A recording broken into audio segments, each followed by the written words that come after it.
Electro पहला पहले हम पहले ये भी पता होना चाहिए। आज हम पहले सबसे पहले तो फॉर्मूले देखेंगे पूरे चैप्टर के, खासकर इलेक्ट्रोस्टैटिक का फर्स्ट पार्ट इलेक्ट्रिक फील्ड का ही केवल। ठीक है। फिर नेक्स्ट पार्ट में पोटेंशियल और कैपेसिटेंस के फॉर्मूले देखेंगे। ठीक है। पहला पार्ट यही हम करने वाले, उसी के बेसिस पे फिर क्वेश्चन भी हम लगाने वाले हैं। ठीक है। आज करेंगे कुछ क्वेश्चन, नेक्स्ट क्लास में करेंगे, तो ऑलमोस्ट हमारे अच्छे टाइप के क्वेश्चन हो जाएंगे। ठीक है। आज हो सकता है इजी क्वेश्चन मिलेंगे। ठीक है, ताकि एक बार रिदम में आ जाओ, फॉर्मूले सारे रिवाइज हो जाए। फिर नेक्स्ट क्लास में थोड़े से टफ क्वेश्चन और करेंगे, ताकि हमारे एक सारा एरिया कवर हो जाए, डिफरेंट डिफरेंट क्वेश्चन टाइप का। ठीक है। तो थ्योरी अच्छे से समझ लोगे तो सारे क्वेश्चन आराम से निकलेंगे। फॉर्मूला याद होने चाहिए, याद आपको कुछ होंगे भी सही, तो याद कुछ अब हो जाएंगे। ठीक है, तरीके से याद करेंगे। तो इलेक्ट्रोस्टैटिक फील्ड में जैसा कि हमने देखा था, स्टार्टिंग में ही पढ़ा था कि जो यहाँ पे चार्ज होता है वो स्टेशनरी होना चाहिए, क्योंकि अगर वो मूवेबल चार्ज हो गया तो उसके अंदर मैग्नेटिक फील्ड का भी कॉन्सेप्ट आएगा। तो हमें केवल क्या स्टडी करना है, इलेक्ट्रिक फील्ड का कॉन्सेप्ट स्टडी करना है। इस वजह से केवल हम यहाँ पे स्टेशनरी चार्ज को डिस्कस करेंगे। जो भी चार्जेस होते हैं हमारी बॉडी में वो क्वांटाइज होते हैं, क्वांटाइज इन द सेंस की वो नंबर जो होगा वो इंटीजर फॉर्म में ही हो सकते हैं। ऐसे नहीं हो सकता कि आपके अंदर 1.5 चार्ज है, आपके अंदर 2 है या तो 3 कूलम चार्ज है। ठीक है, इस तरीके से। क्लोज सिस्टम में चार्ज हमेशा क्या रहेगा, कंजर्व रहेगा। क्लोज सिस्टम मतलब कि कोई भी कंटेनर है या फिर मैंने कोई सिस्टम माना है बॉडी के अंदर, उसको हमेशा चार्ज क्या रहेंगे, कंजर्व रहेंगे। जैसे हमने एन टाइप पी टाइप पढ़ा है, वो भी एक तरीके के सिस्टम है। उसमें भी हमने देखा था कि वो इलेक्ट्रिकली न्यूट्रल होता है। इवन इवन उसके अंदर मैं पी टाइप की डोपिंग डाल दूं या फिर एन टाइप की डोपिंग डालने के बाद भी हमने बोला था कि वो इलेक्ट्रिकली न्यूट्रल रहेगा, चार्ज क्या रहेगा उसके अंदर, कंजर्व रहेगा। ठीक है। टाइप ऑफ मटेरियल तीन टाइप के होते हैं, कंडक्टर, इंसुलेटर, सेमीकंडक्टर। जिसकी कंडक्टिविटी हम पहले भी पढ़ चुके हैं। सबसे ज्यादा कंडक्टिविटी है, सबसे ज्यादा चार्जेस किस में होते हैं, कंडक्टर में होते हैं। सबसे कम बैड कंडक्टर या फिर इंसुलेटर। ठीक है, ये इंपॉर्टेंट है। देखो अब यहाँ से फॉर्मूले स्टार्ट होते हैं। तो कुलाम्स ने बोला कि जैसे कि ग्रेविटेशन फील्ड में पढ़ा है कि हमने, जैसे वो मास के ऊपर डिपेंड करता है, कुलाम ने बोला कि वो चार्ज के ऊपर डिपेंड करता है, कि प्रोडक्ट ऑफ चार्जेस के ऊपर डिपेंड करता है, plus inversely proportional to distance between them. तो वहीं से फॉर्मूला जनरेट होता है बच्चों। और के आता है कांस्टेंट। के के बारे में हम बहुत बार पढ़ चुके हैं। के होता क्या होता है बच्चों, 1 अपॉन में 4 पाई एफ साइलेंट। बस एफ साइलेंट याद रखना चाहिए। उसके बाद आप इसको epsilon naught into epsilon R में ब्रेक कर सकते हैं। इसकी मिला के आपको पता है वैल्यू कितनी होती है बच्चों, इसकी मिला के 9 × 10⁻⁹ डिवाइड बाय एप्सिलॉन आर होती है। क्लियर है यहां तक? ठीक है। यूनिट भी आप के की भी निकाल सकते हो, चाहे चाहे आप किसके निकाल सकते हो, तो एप्सिलॉन की भी वैल्यू निकाल सकते हो, इजी है। ठीक है। क्यू का डायमेंशन फॉर्मूला क्या होता है बच्चों, ए टी। यहीं से निकाल के डायमेंशन फॉर्मूला भी आप एप्सिलॉन का निकाल सकते हो। बस निकालना ही याद नहीं होना चाहिए। ठीक है, निकालना है याद नहीं होना चाहिए, तो बेस्ट यही रहेगा। ठीक है। एप्सिलॉन की वैल्यू भी याद होनी चाहिए आपको, 8.85 × 10⁻⁻12। ठीक है। ठीक है बच्चों, तो यही है पहला पेज पे। ये फॉर्मूला आप पहले भी पढ़ चुके हो। यहाँ पे थोड़ा देखो, इसमें क्या होता है बच्चों, ये लेटर सपोज एक पॉइंट है, एक पॉइंट है भी, यहाँ पे दो चार्जेस प्रेजेंट है। तो ये क्या हो गया बच्चे, इसका पोजीशन वेक्टर हो गया। और ये भी क्या हो गया बच्चे, इसका पोजीशन वेक्टर हो गया। मैं क्या कैलकुलेट कर रहा हूँ, ध्यान से देखो। मैं बोल रहा हूँ कि ए पे फोर्स कितना होगा बी के थ्रू, ए पे फोर्स कितना होगा, बी के द्वारा कितना होगा फोर्स होगा। तो फोर्स तो इसके ऊपर लगेगा ना बच्चे, ऐसे, यस और नो।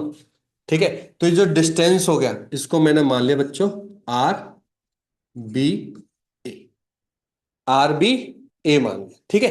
तो इस पे लगने वाला फोर्स क्या हो जाएगा, ए पे, आप बोलोगे सर ए पे लगने वाला फोर्स हो जाएगा के times Q1 Q2 divide by R B A का स्क्वायर। आप ये तब लिखोगे जब ये मैग्नीट्यूड की बात कर रहे हैं। जैसे इसके अंदर आप बोलोगे इसकी डायरेक्शन ही बताओ, तो आपको पता है इसकी डायरेक्शन इधर की तरफ आ रही है, तो आप बोल दोगे आर बी ए का यूनिट वेक्टर। और आपको ये भी पता है कि यूनिट वेक्टर किसके बराबर होता है, vector divide by its magnitude. Vector divide by its magnitude, तो क्या हो जाएगा बच्चों, के times Q1 Q2 divide by R B A का square into R B A का vector divide by R B A का मैग्नीट्यूड। मैग्नीट्यूड और ये भी मैग्नीट्यूड है, तो मिला के क्या बन जाएगा बच्चों, क्यूब बन जाएंगे। सेम मेरे ख्याल से देखो ये भी बन गया। मैंने बस आर की जगह मैंने आर यूज किया, बी ए की जगह, बाकी एज इट इज सेम। अब बी ए है क्या? सर बी ए है क्या, ये कैसे याद करूंगा? ये हम पढ़ चुके हैं, किसमें? वेक्टर स्लो में पढ़ चुके। वेक्टर स्लो क्या कहता है बच्चों? वेक्टर स्लो क्या कहता है? वेक्टर स्लो कहता है कि सर वेक्टर सम क्या किसके बराबर होता है बच्चों? जीरो के बराबर होता है। तो R2 plus are B A minus R1, minus है ना, डायरेक्शन है, इक्वल टू जीरो। तो आर बी ए की वैल्यू क्या होगी बच्चों? R1 माइनस R1 माइनस, बस। ठीक है। बेस्ट रहेगा कि थोड़ा थोड़ा लिखते चलो हाथ से, ताकि फॉर्मूले भी बस, जैसे जल्दी जल्दी मैं लिख रहा हूँ ऐसे तुम भी जल्दी जल्दी बस लिखते चलो तरीके से। ठीक है, हाथ चलो। तो कोई बात नहीं, लिख ले दोबारा, क्या दिक्कत है? कोई बात नहीं, लिख लेना, वही तो कह रहा हूँ, तो लिख ले। मैं कहता हूँ 10 बार लिख, चाहे लिखता रहे बस। फॉर्मूले तो बोल रहा हूँ, कोई अलग चीज थोड़ी ना है। बाकी चीज थोड़ा ना लिखनी है, फॉर्मूले लिखने हैं बस। तो देखो, तीन टाइप के तरीके से हम चार्ज को क्या कर सकते हैं बच्चों? चार्जिंग बॉडी को चार्ज कर सकते हैं। पहला तो होता है बच्चों बाय फ्रिक्शन। बाय फ्रिक्शन बोलो कि व्हेन वी रब आवर हैंड, या फिर कोई रॉड है सिल्क के साथ उसको रब कर रहे हैं, तो फ्रिक्शन हो गया। वहां पे फ्रिक्शन हो गया तो उसमें क्या होता है आपको पता है? चार्ज ट्रांसफर होते हैं। जो बॉडी इलेक्ट्रॉन को बाहर निकालती है अपने से वो पॉजिटिव चार्ज बन जाते हैं, जो इलेक्ट्रॉन को एब्जॉर्ब करते हैं वो नेगेटिव चार्ज बन जाती है। सिंपल सा है। इस पे क्वेश्चन नहीं आते, क्वेश्चन दोनों पे थोड़े आते हैं। पहला आता है इलेक्ट्रोस्टैटिक इंडक्शन। इंडक्शन का मतलब क्या होता है बच्चों? इंडक्शन का मतलब ये होता है, जैसे मान के चलो ये बॉडी है, इस बॉडी पे बच्चों चार्जेस प्रेजेंट है। हो सकता है न्यूट्रल भी हो सकता है न्यूट्रल भी बॉडी हो, ठीक है। जैसे ही मैं इसके पास में कोई पॉजिटिव चार्ज लेके आऊंगा, पॉजिटिव चार्ज किसको अट्रैक्ट करता है? नेगेटिव को। तो इसके आसपास कौन से चार्ज आ जाएंगे बच्चों? नेगेटिव चार्ज आएंगे। और दूर कौन से चले जाएंगे?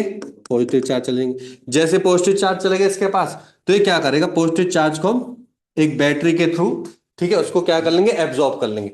क्योंकि यहाँ पे पॉजिटिव चार्ज है तो पॉजिटिव चार्ज को हम नेगेटिव टर्मिनल से, जैसे मान के दो मैंने यहाँ पे 5 वोल्ट अप्लाई कर दिया, ग्राउंड नहीं, क्या अप्लाई कर दिया?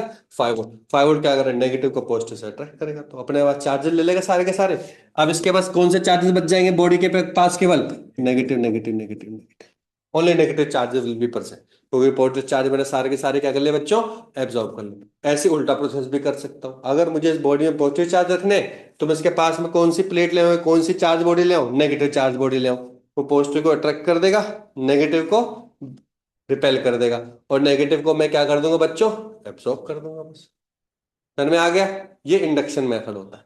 क्वेश्चन सबसे ज्यादा आते हैं बच्चों कंडक्शन मेथड। कंडक्शन मेथड में क्या होता है कि कोई भी दो बॉडी है, वो डिसिमिलर बॉडीज है, ठीक है, और जैसे ही मैं उनको कांटेक्ट में ले आऊंगा तो इक्विलिब्रियम में आ जाएंगे। ध्यान सुनो, मैंने क्या बोला पहले? डिसिमिलर से, डिसिमिलर चार्जेस है उनके पास, और वो जैसे वो कांटेक्ट में आएंगे तो बच्चों क्या आ जाएंगे?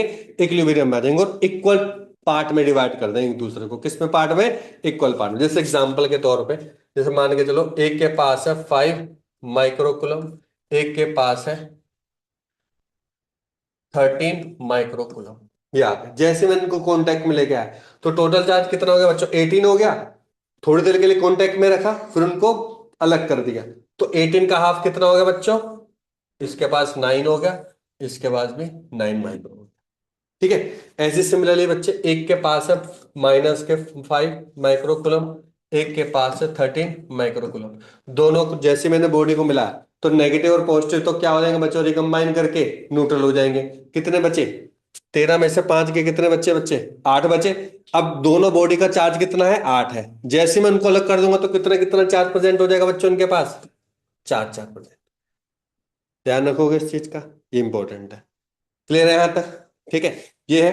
क्वेश्चन में नहीं बोलेगा बाय कंडक्शन, क्वेश्चन में सिंपल ही बोलेगा कि दो बॉडी है, उनको कॉन्टेक्ट में लाया और कुछ टाइम बाद उनको सेपरेट कर दिया, तो फिर जो भी है पोटेंशियल एनर्जी पूछ सकता है आपसे, इलेक्ट्रिक फील्ड पूछ सकता है, फोर्स पूछ सकता है, कुछ भी पूछ सकता है। फिर तो पोटेंशियल भी पूछ सकता है, कुछ भी पूछ सकता है, वो अब उसकी मर्जी है। ठीक है, कॉन्सेप्ट यही है मेरा। क्लियर बच्चे? ठीक है। नेक्स्ट स्टार्ट होता है, वो मैं बता ही चुका हूँ सारी प्रोसेस आपको। ठीक है। डिस्ट्रीब्यूशन ऑफ चार्जेस आपको पता है 3 टाइप के होते हैं। लीनियर चार्ज, जो कि ज्यादा हम रॉड जिसकी विड्थ नहीं होती उसी के रिस्पेक्ट में हम बात करते हैं। सरफेस चार्ज हम बात करते हैं बच्चों, स्फेरिकल शेल की हो गया, शीट हो गया। ठीक है, इन सब के लिए हम क्या बात करते हैं? सरफेस चार्ज डिस्ट्रीब्यूशन बात करते हैं। वॉल्यूम चार्ज तो आपको होता है स्फीयर हो गया, कोई भी सॉलिड सिलेंडर हो गया, ठीक है, उसके लिए हम क्या यूज करते हैं बच्चों, वॉल्यूम चार्ज डेंसिटी। जब भी डेंसिटी की बात आएगी तो वो हमेशा क्या होगा, चार्ज अपॉन जो भी है, जैसे लेंथ है तो पहले वाला हो जाएगा लीनियर चार्ज डिस्ट्रीब्यूशन, अगर एरिया है तो सरफेस चार्ज डिस्ट्रीब्यूशन हो जाएगा, और अगर वॉल्यूम है तो वॉल्यूम चार्ज डिस्ट्रीब्यूशन हो जाएगा। बस जो भी चीज है डिनोमिनेटर में आना चाहिए, ऊपर total charge divide by length divide by area divide by volume, तो ऐसे डिफरेंट डिफरेंट चार्ज बन जाएंगे बच्चों। ठीक है, फिर हमारा मेन टॉपिक स्टार्ट होता है बच्चों यहां से, जो सबसे ज्यादा पूछा जाता है, that is electric. Electric field कुछ नहीं होता बच्चों, इलेक्ट्रिक फील्ड होता है force per unit charge. Force per unit charge बोल लो या फिर सिंपल टेस्ट चार्ज बोल दो, ठीक है। होता क्या है, देखो ध्यान से देखो होता क्या है। मान के चलो कि दो चार्ज है, ठीक है, मान के चलो एक ही चार्ज है, पहले तो एक ही चार्ज है, ठीक है, पॉजिटिव चार्ज है। आपको पता है जो पॉजिटिव चार्ज होता है वो इलेक्ट्रिक फील्ड प्रोड्यूस करता है, कैसे, आउटसाइड करता है इनसाइड करता है, आउटसाइड करता है, ठीक है, बाहर की तरफ करता है, इस तरीके से।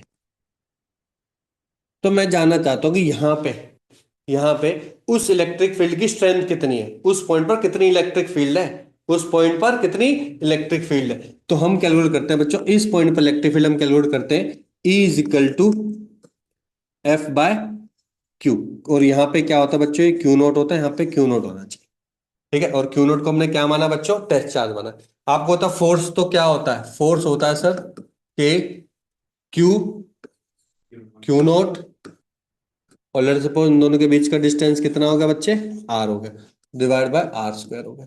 और जैसे ही मैं एफ बाय क्यू नोट करूंगा तो ये मेरा क्या बन जाएगा बच्चों, इलेक्ट्रिक फील्ड। तो इलेक्ट्रिक फील्ड क्या होता है बच्चों, के क्यू अपॉन में आर स्क्वायर। कौन सा क्यू है, टेस्ट चार्ज वाला क्यू नहीं है, दूसरा वाला चार्ज है। जिस पॉइंट पर आप कैलकुलेट कर रहे हो वो वाला चार्ज कभी भी नहीं लेना है, बच्चे बहुत बार मिस्टेक करते हैं, जिस जहां से इलेक्ट्रिक फील्ड आ रही है वो वाला चार्ज। जैसे एग्जांपल के तौर पे, जैसे मान के चलो बच्चों दो चार्ज है, Q1 Q2। मैं बोलना चाहता हूं कि दोनों के बीच में ध्यान से रखो कि R डिस्टेंस है। मैं बोलता हूं कि Q1 पर आप इलेक्ट्रिक फील्ड निकालो इवन, तो आप बोलोगे सर K टाइम्स कौन सा चार्ज लूंगा बच्चों, Q2 लूंगा। गलत, क्या लूंगा, Q2, क्योंकि मैं तो Q1 पे पूछ रहा हूं ना, इस पॉइंट पे पूछ रहा हूं, तो दूसरा वाला चार्ज लेना है, K Q2 अपॉन में R। ठीक है, मैं बोल रहा हूँ कि Q2 पे निकालो, मतलब E2 निकालो, तो आप क्या लिखोगे, आप लिखोगे K टाइम्स Q1 अपॉन में। सर में आ गया अच्छे से, क्लियर है, क्लियर है भाई।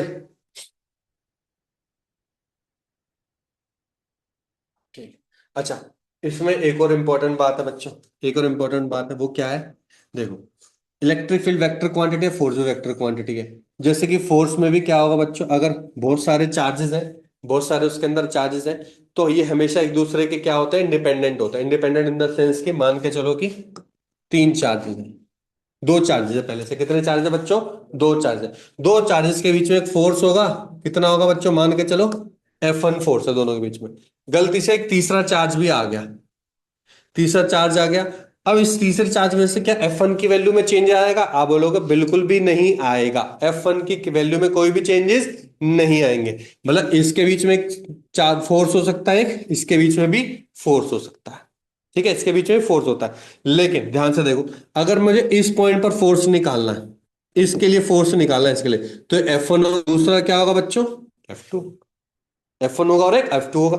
अभी बात की थी ना हमने कि कोई भी दो पॉइंट है, तो अगर मुझे इस पे फोर्स निकालना है तो हमने देखा था कि डायरेक्शन ऐसी होती है। सिमिलरली इस वाले पे फोर्स निकालना है तो इसकी वजह से कितना फोर्स होगा, F1, इस वाले की वजह से कितना फोर्स होगा, F2, और ये दोनों के दोनों क्या हो जाएंगे, वेक्टरली एडिशन हो जाएंगे, वेक्टरली एडिशन होंगे, मैग्नीट्यूड वाइज नहीं, वेक्टरली, वेक्टरली एडिशन आप पढ़ चुके हो वेक्टर में, क्लियर है यहां तक। तो F1 vector plus F2 vector का हम पढ़ चुके हैं फॉर्मूला, ई की जगह एफ भी आ सकता है डायरेक्टली। और ये क्या होता है बच्चों, एंगल होता है, जो हम पढ़ते थे ना, दो वेक्टर है उसके बीच में एंगल, वही है, सॉरी ये रिजल्टेंट का एंगल होता है, टेन अल्फा है ना, ये तो रिजल्टेंट का एंगल होता है, ये होता है दोनों के बीच में एंगल कौन सा, थीटा एंगल होता है, थीटा ये एंगल,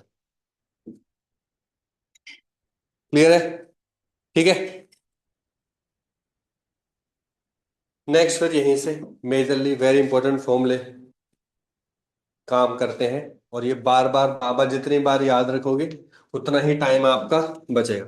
तो सबसे पहले आता है बच्चे आपको कौन सा, पहले आता है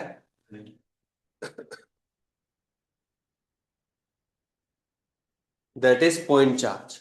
ठीक है, पॉइंट चार्ज, पॉइंट चार्ज का मतलब क्या होता है बच्चों? पॉइंट चार्ज का मतलब होता है कि वो चार्ज या तो बहुत ज्यादा दूर है या फिर बहुत ज्यादा ही छोटा चार्ज है, कम चार्ज वाला, उसको हम पॉइंट चार्ज बोलते हैं। ठीक है, तो पॉइंट चार्ज की वजह से कितना इलेक्ट्रिक फील्ड होगा, तो मान के चलो मैं यहाँ पे पूछ रहा हूँ जो कि यहाँ से लेकर यहाँ तक का डिस्टेंस कितना है बच्चे, आर। और मैं आपको समझा चुका हूँ कि अगर ये क्यू है और यहाँ पे अगर मान गया क्यू नोट भी है, तब भी इलेक्ट्रिक फील्ड इसकी वजह से कितनी होगी, आपने पढ़ा है, वो होगी के क्यू अपॉन में आर स्क्वायर। यस और नो?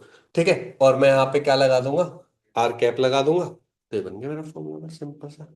पॉइंट चार्ज की वजह से हमेशा यही रहेगा। क्लियर हो गया यहाँ तक? फिर बात होती है बच्चों रिंग की। रिंग की बात होती है। रिंग में क्या होता है आपको ध्यान रखना, देखो रिंग का क्या मतलब होता है कि रिंग है और रिंग पे चार्ज बच्चों हर जगह इक्वली डिस्ट्रीब्यूटेड यूनिफॉर्मली है, और टोटल चार्ज बोल दिया इसका क्यू है। तो हमने इसका डेरिवेशन किया था, हमने बोलता कि एक डिस्टेंस आर डिस्टेंस पर है। ठीक है, आर डिस्टेंस पर है, तो आर डिस्टेंस पे इसकी वैल्यू कितनी होगी, आर डिस्टेंस पे इसकी वैल्यू कितनी होगी, के टाइम्स क्यू। देखो याद कैसे करना है, क्यू ये मेरा आर है, सॉरी आर मेरा ये है, एक्स डिस्टेंस है, तो ये होगा R square plus X square. ये तो देखो यूनिट तो सेम मैच कर रही है ऊपर जैसी, लेकिन यहाँ पे क्या आ जाता बच्चे, 3/2। अब यहाँ पे टू, यहाँ पे टू टू कैंसिल करोगे तो पावर तो नीचे 3 बन रही है, तो उसको कंपनसेट करने के लिए ऊपर क्या लगा दिया बच्चे, एक्स लगा दिया। तो के क्यू एक्स अपॉन में R square plus X square की पावर 3/2। अच्छे से याद होना चाहिए, तरीके से याद होना चाहिए फॉर्मूला। लिख लिख के प्रैक्टिस करोगे तभी जाके दिमाग में जाएंगी। बाकी हम पढ़ भी चुके, ठीक है। अगर इसी पॉइंट को खींच खींच के सेंटर पे ले आया तो एक्स की वैल्यू जीरो होगी। एक्स की वैल्यू जीरो होगी तो पूरा का पूरा इलेक्ट्रिक फील्ड क्या होगा बच्चे, उस पॉइंट पर जीरो हो गया चार्ज। यस और नो? जीरो बन जाएगा। मैक्सिमम कहां पे होते हैं, तो याद करो हमने इसको डिफरेंशिएट किया था, डिफरेंशिएट करके इसको जीरो पुट किया था, तो एक्स की वैल्यू निकल के आई थी क्या, r/√2। बल्कि दो वैल्यू आती थी, प्लस माइनस r/2। क्या आनी चाहिए बच्चे, प्लस माइनस r/2। तो उस केस पे फिर इलेक्ट्रिक फील्ड की जो वैल्यू आती है वो हम यहाँ पे पुट कर देते हैं। तो यहाँ पे आप ग्राफ में देख रहे होंगे, ये देखो एक यहाँ पे r/2 और एक यहाँ पे माइनस के r/√2। ठीक है, वैल्यू ये मतलब यहाँ पे ए लिख रखा है, यहाँ पे आर पुट कर दो बस। क्लियर है भैया? अच्छे से क्लियर हो गया? यहाँ तक कोई डाउट तो नहीं है किसी को भी? ठीक है, ग्राफ इसलिए इंपॉर्टेंट है क्योंकि बस आपको ग्राफ बनाने आने चाहिए। ग्राफ कैसे बनाने होते हैं बच्चों, एक्स की वैल्यू यहाँ पुट कर दोगे, एक बार पुट कर दोगे नेगेटिव। तो ध्यान देखो यहाँ पे तो स्क्वायर है, यहाँ पे तो कुछ नहीं पड़ेगा, लेकिन ऊपर भी तो एक्स है ना बच्चे, ऊपर एक्स की वजह से यहाँ पे एक नेगेटिव वैल्यू भी आएगी, इस वजह से बच्चे यहाँ पे नेगेटिव वैल्यू आ गई। बस इतना ही समझना, मैथमेटिक्स तो आपको पता ही है, मैथ्स में आप पढ़ चुके हो कैसे ग्राफ बनाने होते हैं, तो वही चीज है। हो सकता हो ग्राफ में दोनों पॉजिटिव हो या दोनों नेगेटिव हो, तो इस हिसाब से आप एनालाइज करोगे कि कौन सा ग्राफ पॉजिटिव या फिर कौन सा ग्राफ पार्ट नेगेटिव लेना चाहिए। क्लियर हो गया?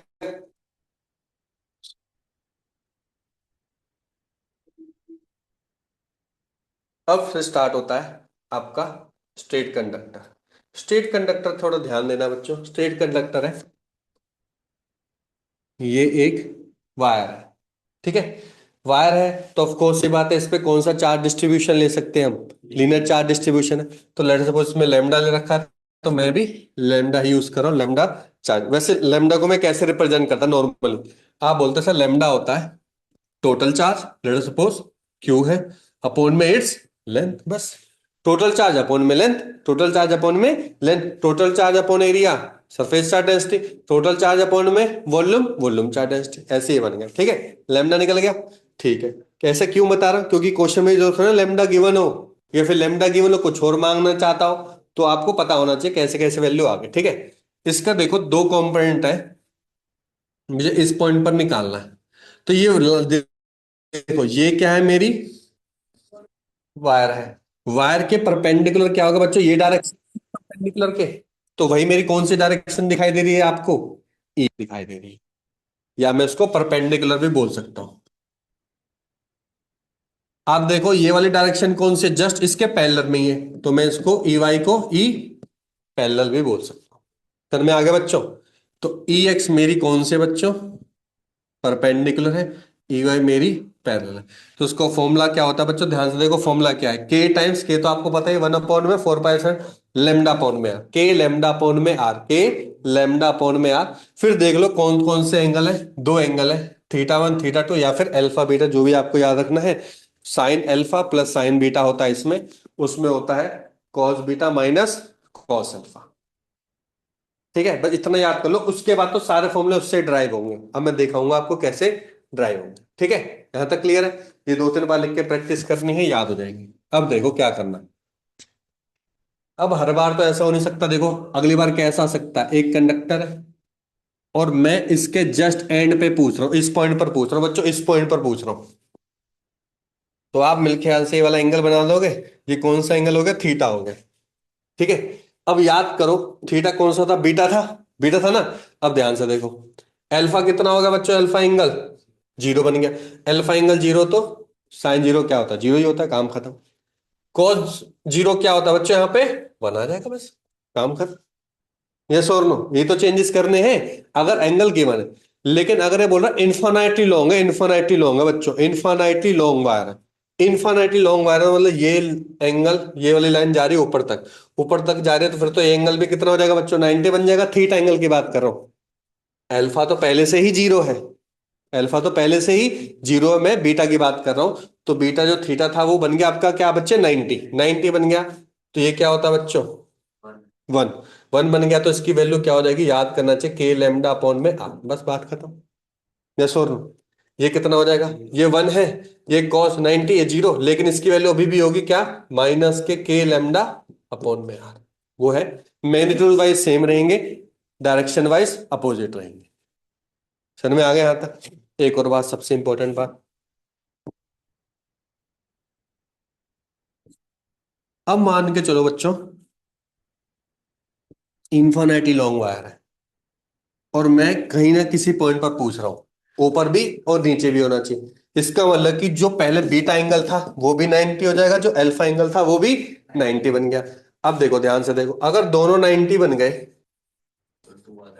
ऊपर 2 आ जाएगा और इधर ईवाई क्या बन जाएगा, 0 बन जाएगा बच्चों। क्यों, क्योंकि ये जीरो खत्म, ये 1 1 और 2 टाइम्स आ जाएगा। तभी मैं कह रहा हूं ये फॉर्मूला आपको अच्छे से याद होना चाहिए। तो लाइन वायर का आप आराम से कर सकते हैं एंगल बना बना। क्लियर है, उसके बाद कोई फॉर्मूला याद करने की जरूरत नहीं, मेजरली यही आपको याद रखना है। क्लियर हो गया यहां तक। ठीक है, पोटेंशियल तो अभी मैं नहीं बता रहा हूं अभी आपको। ठीक है, केवल अभी इलेक्ट्रिक फील्ड, क्योंकि पहले मैं चाहता हूँ इलेक्ट्रिक फील्ड अच्छे से समझ में आ जाए। दूसरा मैं चीज बताना चाहता हूँ बच्चे, 1-2 बार ऐसा क्वेश्चन आ रखा है कि ना, ध्यान से देखो, मान के चलो कि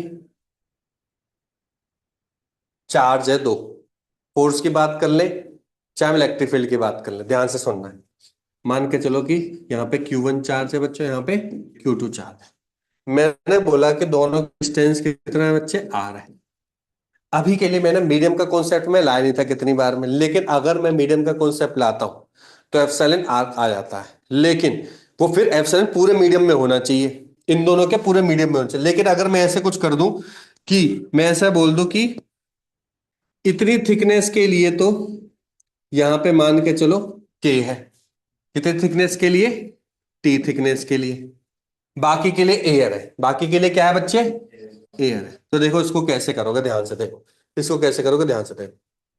फोर्स निकालना, फोर्स निकाल सकते हैं। फोर्स देखो क्या होगा, फोर्स होता है के तो आएगा ही आएगा, Q1 Q2 आएगा आएगा, के मतलब, अब ले लो 1 अपॉन में 4 पाई एप्सिलॉन नॉट लेना पड़ेगा, 1 अपॉन में 4 pi epsilon not, Q1 Q2 ले लिया। अब ध्यान से देखना है, देखो टी थिकनेस के लिए, टी थिकनेस के लिए, टी थिकनेस के लिए कितना आ रहा है बच्चे, के आ रहा है। तो यहां पे आना चाहिए √k, क्या आना चाहिए बच्चे, √k। बाकी कितनी है थिकनेस बची, आर माइनस टी बची, क्या बची बच्चे, आर माइनस टी। और यहां पे आ जाएगा √1 का, क्यों, क्योंकि सर उसका डाइलेक्ट्रिक कांस्टेंट क्या होता है, 1 ही तो होता है, तो सिंपल ये 1 आ जाएगा। अगर मान के चलो ये भी एक थिकनेस होती, यहां पे मान के चलो K2 होता, तो यहाँ पे R माइनस टी इंटू क्या आ जाता बच्चों, अंडर रूट ऑफ K2 बन जाता। सर में आ गया, क्लियर है। इसका फॉर्मूला मैंने नीचे भी लिख रखा है, ठीक है बच्चों, इसका फॉर्मूला नीचे भी ये रहा लिख रखा है। ये मैंने इलेक्ट्रिक फील्ड निकाल दिया। इलेक्ट्रिक फील्ड आपको पता है कैसे निकालते हैं, फोर्स में से, फोर्स अपॉन चार्ज। क्लियर है, सर में आ गया अच्छे से। तो यहाँ पे जो टोटल थिकनेस है ना, दो चार्ज के बीच में जो टोटल थिकनेस है वो T1 प्लस T2 है। वो कितनी है, T1 प्लस T2। T1 के लिए बच्चे इतना, और T2 के लिए इतना डाइलेक्ट्रिक कांस्टेंट है, उसको हमने अंडर रूट में लेंगे। समझ में आ गया, क्लियर है यहां तक।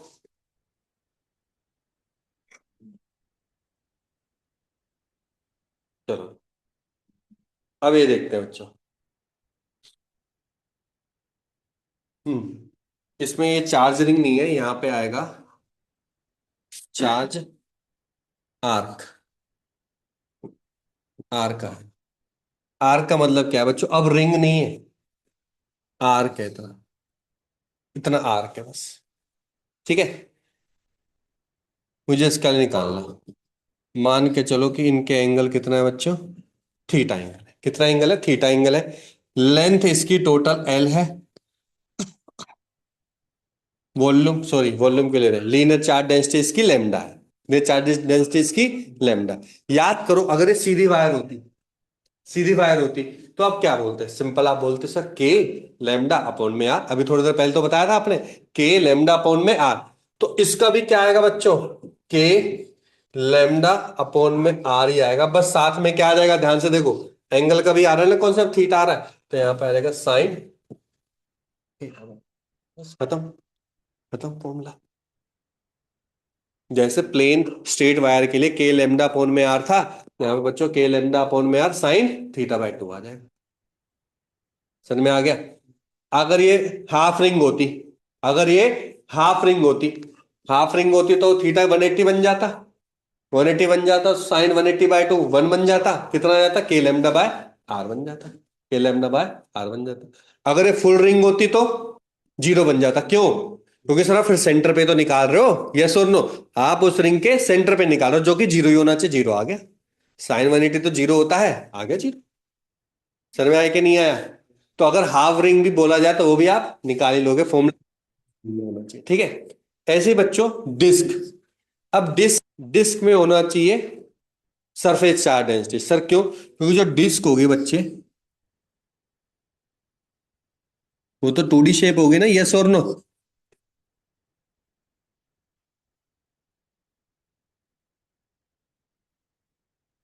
अब इसका देखो फॉर्मूला कैसे याद करना है, अच्छे अच्छे सन में आएगा तो तुरंत एक बारी में सन में आ जाएगा, ठीक है। मान के चलो कि इसका क्या है बच्चों, सिग्मा है। सिग्मा से रिप्रेजेंट करते हैं, सिग्मा इसका सरफेस चार्ज डेंसिटी है, ठीक है। मुझे निकालना है, एक आर डिस्टेंस पे निकालना है, आर डिस्टेंस पे निकालना है। तो ये कहता है, ध्यान से देखो, ये कहता है सिग्मा अपॉन में F silent into 1 - cos theta. बस ये याद रखना है आपको, इतना आसान फॉर्मूला है, सिग्मा अपॉन में एप्सिलॉन 1 - कॉस थीटा।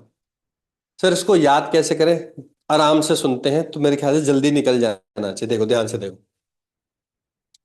सिग्मा तो होगा क्या वैसे, सिग्मा होगा सर, अगर इसका मान कर टोटल चार्ज क्यू है, divide by pi R square होगा। सर क्यों, क्योंकि भाई साहब डिस्क है ना, डिस्क की radius, sorry capital R, disk की रेडियस मान के चलो कितनी है बच्चे, डिस्क की रेडियस कितनी है, कैपिटल आर है। तो क्या हो जाएगा, क्यू अपॉन में पाई आर स्क्वायर आ जाएगा, टोटल चार्ज अपॉन में एरिया। ठीक है, यहां तक क्लियर हो गया। तो सिग्मा की वैल्यू यहां पुट कर सकते हो, ठीक है। एप्सिलॉन मीडियम के ऊपर डिपेंड कर रहा हो तो ठीक है। ये देखो 1 - कॉस थीटा क्या है, कॉस थीटा का अगर याद हो तो कॉस थीटा होगा, मान के चलो ये रेडियस आर है, ठीक है, ये आर है, और ये कितना है बच्चे, मान के चलो, मान के चलो बच्चे एक्स है, मान के चलो, सॉरी ये एक्स है, ये कितना है, आर है, ये कितना है, आर है, ठीक है। तो cos थीटा होगा क्या, अगर ये थीटा है, ये वाला थीटा है, तो cos थीटा होता क्या है, cos थीटा होता है बेस अपॉन में हाइपोटेनस। बेस कितना है बच्चे इसका, x, बेस x है ना, और हाइपोटेनस कितना है, स्मॉल आर है। और स्मॉल आर है क्या सर, स्मॉल आर है under root of R square plus X square. तो कुछ ऐसे आपने फॉर्मूला पढ़ा था, याद करो। आपने ऐसा ही कॉम्प्लेक्स सा फॉर्मूला पढ़ा था, जो कि आता है एक्स अपॉन में under root of R square plus X square. तो आप इसे लिख भी सकते हो आराम से। याद कौन सा करना है, ऊपर वाला। नीचे वाला तो आप बना लोगे जैसे अभी मैंने बनाया तुरंत। ठीक है, इसका याद करने का एडवांटेज पता है क्या, देखो। इनफाइनाइट जो शीट होती है, इनफाइनाइट शीट, उसका फॉर्मूला होता है सिग्मा अपॉन एप्सिलॉन, अगर याद हो तो।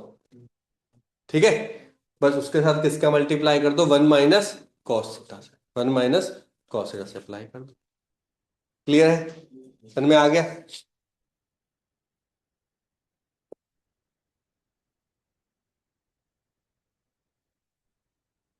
फिर इसके बाद आता है वेरी इंपॉर्टेंट,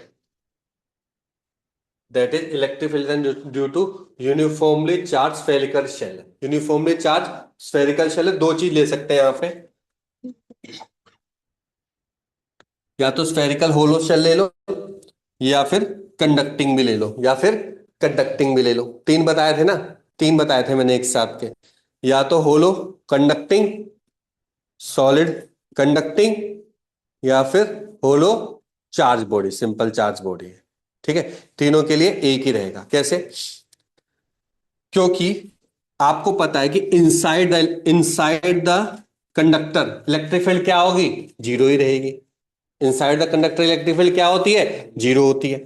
सर अगर ये वाला भी कंडक्टर है तब भी तो सेम बात है, तब भी कितना भी चार्ज दो मुझे, से क्या मतलब। लेकिन अगर ये नॉन कंडक्टिंग है और होलो है, नॉन कंडक्टिंग है और होलो है, मैं दोबारा बोल रहा हूं, सॉलिड कंडक्टिंग, सॉलिड कंडक्टिंग जिसके अंदर चार्ज कितना भी हो, हमेशा इलेक्ट्रिक फील्ड क्या होती है, जीरो। होलो कंडक्टिंग, होलो कंडक्टिंग में तो वैसे भी अंदर चार्ज वैसे भी नहीं है, तब इलेक्ट्रिक फील्ड क्या होगी, जीरो होगी। तीसरा मैं बोल रहा हूं नॉन कंडक्टिंग होलो, नॉन कंडक्टिंग होलो का मतलब कंडक्टिंग ही नहीं है लेकिन चार्ज भी तो प्रेजेंट नहीं है, तब भी electric field inside the non conducting क्या हो जाएगी, जीरो बन गई। समझ में आ गया, वो कितने हो जाएगी बच्चे, जीरो बन गई।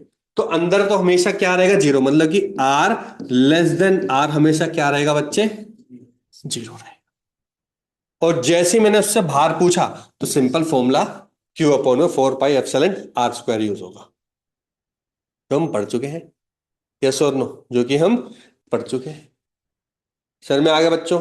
यहाँ पे गड़बड़ है छोटी सी, यहाँ पे करेक्ट करना है आपको। यहाँ पे स्मॉल आर आना चाहिए, स्मॉल आर, क्योंकि डिस्टेंस भी तो बढ़ेगा ना। डिस्टेंस बढ़ने से इलेक्ट्रिक फील्ड की स्ट्रेंथ कम हो जानी चाहिए। यहाँ पे कैपिटल आर है, इसको करेक्ट करना है, स्मॉल आर है। ठीक है, अगर आप सरफेस पे पूछ रहे हो ओनली, किस पे, सरफेस पे, तो सरफेस पे वाला फॉर्मूला ठीक है, क्या, क्यू अपॉन में फोर पाई F silent capital R square. और आपको याद होना चाहिए कि फोर पाई आर स्क्वायर क्या होता है, सर सरफेस एरिया होता है। क्या होता है, सरफेस एरिया। तो क्यू अपॉन में four pi R square into epsilon, ये क्या बन जाएगा सर, टोटल चार्ज अपॉन में एरिया। टोटल चार्ज अपॉन में एरिया क्या होता है सर, सरफेस चार्ज डेंसिटी होता है। तो मैं इसको सिग्मा से रिप्रेजेंट कर सकता हूँ, सिग्मा अपॉन में एफ साइन। नीचे वाला ऊपर वाला तब सेम है जब यहां पे आर इक्वल टू आर हो जाएगा। और जैसे तो आर तेरा कैपिटल आर से बड़ा हो जाएगा तो बाहर चला जाएगा ना, तो यहाँ पे क्या आ जाना चाहिए, स्मॉल आर आ जाना चाहिए। सरफेस पे तो कैपिटल आर स्क्वायर आएगा, सरफेस से ज्यादा दूर जाता रहेगा तो स्मॉल आर आ जाएगा। ये तो हम पढ़ चुके हैं। ठीक है, और इसका ग्राफ अगर आपको याद हो तो इस तरीके से ग्राफ होता है कि ये वाला कौन सा पॉइंट है, ये है R is equal to capital R. उससे पहले कोई इलेक्ट्रिक फील्ड है, उससे पहले कोई इलेक्ट्रिक फील्ड नहीं है, उससे पहले कोई भी इलेक्ट्रिक फील्ड नहीं है। और उसके बाद इलेक्ट्रिक फील्ड कैसे डिक्रीज कर रहे हैं बच्चों, वन अपॉन आर स्क्वायर से डिक्रीज कर रहे हैं, वन अपॉन आर स्क्वायर से डिक्रीज कर रहे हैं। ठीक है, मैक्सिमम वैल्यू कितनी होगी सर, मैक्सिमम वैल्यू होगी कैपिटल आर पे, तो वो कितनी होगी, क्यू अपॉन में four pi epsilon capital R square. वो ये वाली वैल्यू है, वो ये वाली वैल्यू है। सर में आए कि नहीं आया, कोई डाउट तो नहीं आता किसी को भी। वैसे अभी के लिए बता रहा हूं, पर वैसे तो पोटेंशियल करूंगा तो पता होना चाहिए। जब कंडक्टिंग है और यूनिफॉर्मली है, ध्यान सुनो, यूनिफॉर्मली का मतलब कि हर जगह चार्ज सेम है। हर जगह चार्ज क्या है बच्चे, सेम है। तो उस सरफेस को हम इक्विपोटेंशियल सरफेस भी बोलते हैं। तो गलती से अगर उसने इक्विपोटेंशियल सरफेस बोल दिया और ये बोल दिया कि इलेक्ट्रिक फील्ड क्या होगी इक्विपोटेंशियल सरफेस पे, तो आप क्या बोलोगे? जीरो। तो क्या होगी बच्चे? जीरो होगी। इक्वी पोटेंशियल का मतलब क्या होता है? उस कंडक्टिंग सरफेस पे हर जगह पोटेंशियल क्या है बच्चे? सेम है। तो पोटेंशियल डिफरेंस कितना हो जाएगा? जीरो बन जाएगा। जब पोटेंशियल डिफरेंस ही जीरो है तो इलेक्ट्रिक फील्ड में potential difference divide by their distance होती है। याद जब हम पढ़ेंगे तो आपको याद भी आ जाएगा। डीवी बाय डी एक्स होता है, DV by D X. DV क्या है? पोटेंशियल का डिफरेंस। जब पोटेंशियल का डिफरेंस ही जीरो हो गया तो इलेक्ट्रिक फील्ड भी क्या होगी बच्चे? जीरो बन गई। यस और नो? ठीक है। तो या तो डायरेक्टली इक्विपोटेंशियल बोले या फिर सिंपल बोले कंडक्टिंग है, कंडक्टिंग सरफेस है, तो आप सीधा क्या बोलोगे बच्चे? जीरो। काम खत्म। बढ़े आगे। नेक्स्ट इसका भाई आता है जो कि होता है, ये क्या है बच्चे? ये नॉन कंडक्टिंग है, सॉलिड स्फीयर है बस। Non conducting solid sphere, non conducting solid sphere. तो अगर मैं बहुत ज्यादा दूर हूं उससे, तो फॉर्मूला तो वही यूज होगा, क्यू अपॉन में 4 pi epsilon are square, बात ही खत्म। क्यू अपॉन में 4 pi epsilon are square ही होगा अगर मैं बहुत ज्यादा दूर हूं। ठीक है। लेकिन यहाँ पे वॉल्यूम चार्ज डेंसिटी भी यूज हो रहा है। यहाँ पे क्या हो रहा है बच्चों? वॉल्यूम चार्ज डेंसिटी भी यूज हो रहा है। तो देखो, बहुत ज्यादा दूर है तो वही फॉर्मूला ही यूज होगा, दिखाई दे रहा होगा आपको। बहुत ज्यादा दूर हो तो मैं ये वाला फॉर्मूला यूज करूं। लेकिन ध्यान से सुनो, लेकिन या तो मैं अंदर की बात करूं या मैं सरफेस तक की बात करूं, या मैं अंदर की बात करूं या मैं सरफेस, अगर मैं अंदर बात कर रहा हूं, अंदर वाला स्मॉल आ रहे हैं, ठीक है, तो ये फॉर्मूला आपको ये याद रखना है। और ये याद करना बहुत ज्यादा इजी। कैसे? देखो, क्यू अपॉन में 4 pi epsilon are square तो आपको याद रहता ही है। यस और नो? यहाँ पे स्मॉल आर क्योंकि वेरी कर रहा है तो ऊपर स्मॉल आर आ जाएगा, नीचे क्यूब आ जाएगा। नीचे आ जाएगा बच्चे, क्यूब आ जाएगा। इस चीज का याद रखना है। ठीक है, दोबारा बता रहा हूं। क्यू अपॉन में 4 pi epsilon are square तो आपको याद रहेगा ही रहेगा, क्योंकि यहाँ पे जो आर है वो आर से, कैपिटल आर से छोटी है। छोटी है तो ऊपर स्मॉल आर आ जाएगा और नीचे इसका क्यूब कर दो। क्लियर है याद करने का तरीका? ठीक है। कई बार इस तरीके से नहीं आता, वॉल्यूम चार्ट डेंसिटी से भी पूछ लेता, तो वो भी निकालना कितना आसान है। देखो, वॉल्यूम चार्ट डेंसिटी होता क्या बच्चों? सर वॉल्यूम चार्ट डेंसिटी होगा टोटल चार्ज अपॉन में volume, that is 4/3 pi R cube. मान तो नहीं मानते? यस और नो? टाइम लगेगा अभी तो, 2 2 घंटे लगेंगे। हाँ, ठीक है। तो इसको कैसे लिख सकते हैं? ध्यान से देखो, इधर देखो। इसको कैसे लिख सकते हैं? क्यू अपॉन में 4/3 यहां पे लिख रहा हूं, 3 यहां पे लिख दिया, पाई एफ साइलेंट आर क्यूब और यहां पे आर आ गया। ऐसे तो लिख सकता हूं मैं, केवल 3 के ऊपर नीचे तो मल्टीप्लाई करिए। ठीक है, तो ध्यान से देखो अब मैं क्या कर रहा हूं। क्यू 4/3 पाई आर क्यूब, ये क्या बन गया? ध्यान से देखो, क्यू अपॉन में 4/3 पाई आर क्यूब क्या बन गया? सर रो बन गया मेरा। बन गया ना रो? तो मैं चुपचाप इसको रो लिख दूं, बाकी एज लिख दो, आर लिख दो, 3 लिख दो, एप्सिलॉन लिख दो बस। रटना नहीं है, सोचना है कि कैसे बन गया बस, क्योंकि रटोगे तो आधी चीज, 3 ऊपर था नीचे था, आर कहाँ था कहाँ नहीं था, इस तरीके से ही बनाना बस क्वेश्चन। इसको बस याद रखना है, वो मैंने आपको तरीका बता दिया, इससे इस पे बनाना तो मेरे ख्याल से आपके लिए इजी है, आपके लिए इजी है। सर में आए कि नहीं आए बच्चों? क्लियर है?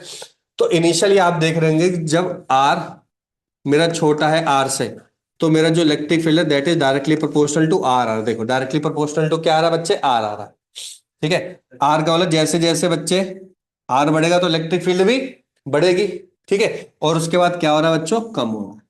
उसके बाद क्या हो रहा है बच्चों? यहाँ पे कम हो रहा है। ठीक है, 1/r² आ रहा है, 1/में r²। क्लियर हो गया? सर में आ गया अच्छे से? आगे बढ़े।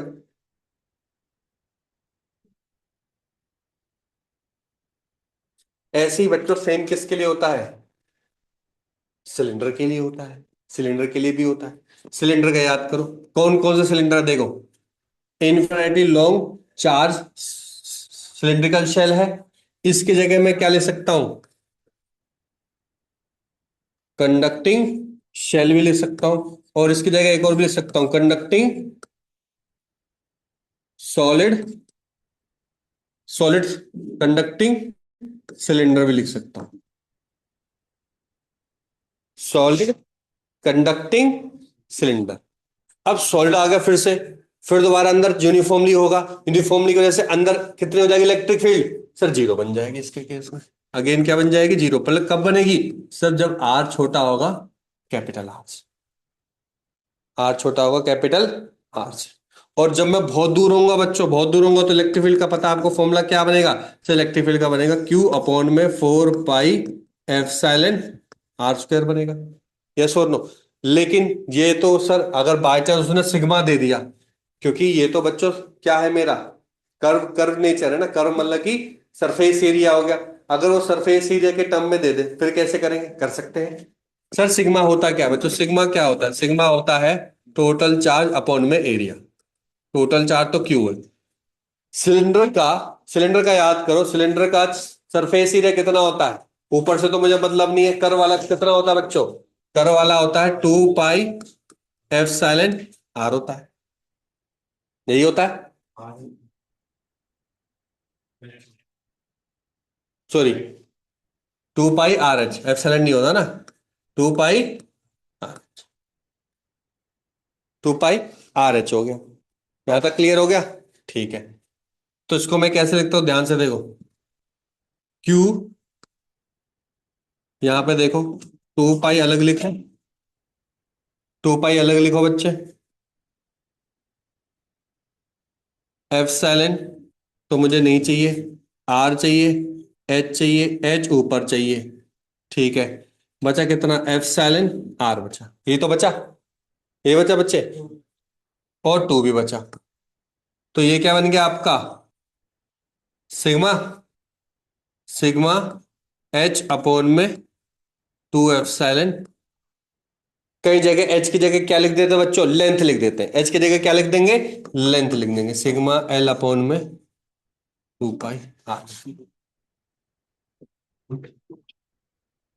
क्लियर है, देखो समझ में आ गया ना, कोई दिक्कत तो नहीं है समझने में, सिंपल है। ये कब है बच्चे, जब आर बहुत ज्यादा दूर होगा, बहुत ज्यादा दूर होगा। अब बहुत ज्यादा दूर होगा तो देखो इलेक्ट्रिक फील्ड 1/r आ रही है बच्चों, 1/में आर आ रहे हैं यहाँ पे। अगर 1/r आ रही है बच्चे आपकी, इसका मतलब कि यहाँ पे क्या बन रहा है ग्राफ, 0 0 0, 1/r से डायरेक्टली प्रोपोर्शनल। समझ में आ गया, क्लियर है यहाँ तक। जीरो रहेगी इनसाइड, तो क्या रहेगी बच्चे, जीरो रहेगी।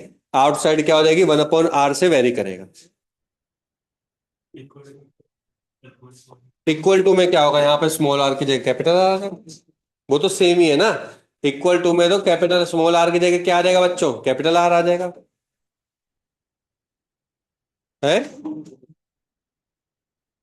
अगर इनफाइनाइट हो जाएगी तो फिर चार्ज को मुझे डिस्ट्रीब्यूट बताना पड़ेगा कि चार्ज कैसे डिस्ट्रीब्यूटेड है, तो मुझे फिर चार्ज बताना पड़ेगा कि चार्ज कैसे डिस्ट्रीब्यूटेड है।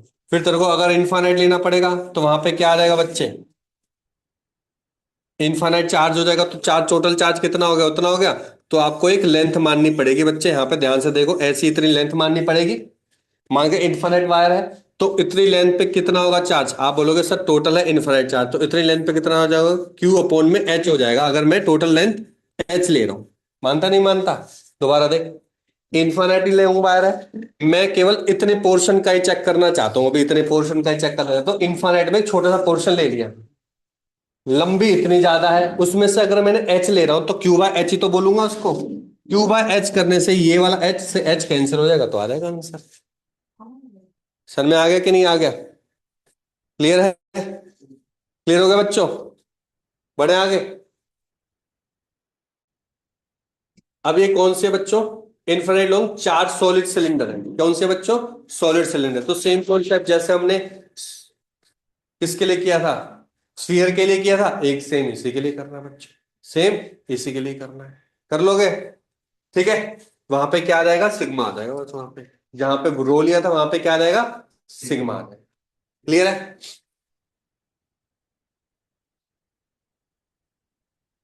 इसके बाद स्टार्ट होता है थोड़ा easy topic, that is electric field lines. आपको पता है बहुत अच्छे से कि इलेक्ट्रिक फील्ड लाइन जो पॉजिटिव चार्ज होता है वो क्या करता है, एलिमिनेट करता है, ठीक है, एमिनेट करता है, और ये क्या करता है बच्चों, इनवर्ड होता है, वो आउटवर्ड होता है और वो इनवर्ड होता है, ठीक है। नीचे डायग्राम से भी आपको क्लियर हो रहा होगा, ठीक है। तो पॉजिटिव चार्ज नेगेटिव चार्ज किया जाता है, और ये सर्कुलर लूप बनाते हैं कि नहीं बनाते, सर्कुलर लूप नहीं बनाते, बहुत बार आता है क्वेश्चन सर्कुलर लूप नहीं बनाते, सर्कुलर लूप नहीं बना रहे, ये देखो, सर्कुलर लूप का मतलब होता है कि वापस अपने पॉइंट पर आ जाना, सर्कुलर लूप नहीं होता, पॉजिटिव से जा रहा है नेगेटिव पे खत्म होना। कई बार आपको याद हो तो इस टाइप का एक बार क्वेश्चन भी आया था कि हम कैसे बता सकते हैं कि इसके ऊपर टोटल इलेक्ट्रिक फील्ड कितनी है ना, इलेक्ट्रिक फील्ड कितनी है, तो आपको पता है कि एक आता है फॉर्मूला, फ्लक्स किसके बराबर होता है बच्चों, ई इंटू ए के बराबर आएगा, ठीक है, ए डॉट ए होता है वैसे तो, ए लिख रहा हूँ, तो इलेक्ट्रिक फील्ड आप निकाल सकते हो कैसे, phi divide by A. Phi क्या होता है, नंबर ऑफ लाइंस, और कितने एरिया में है, कितने एरिया में, वही मेरा क्या निकल जाएगा बच्चों, इलेक्ट्रिक फील्ड निकल जाएगा, सिंपल सी बात है।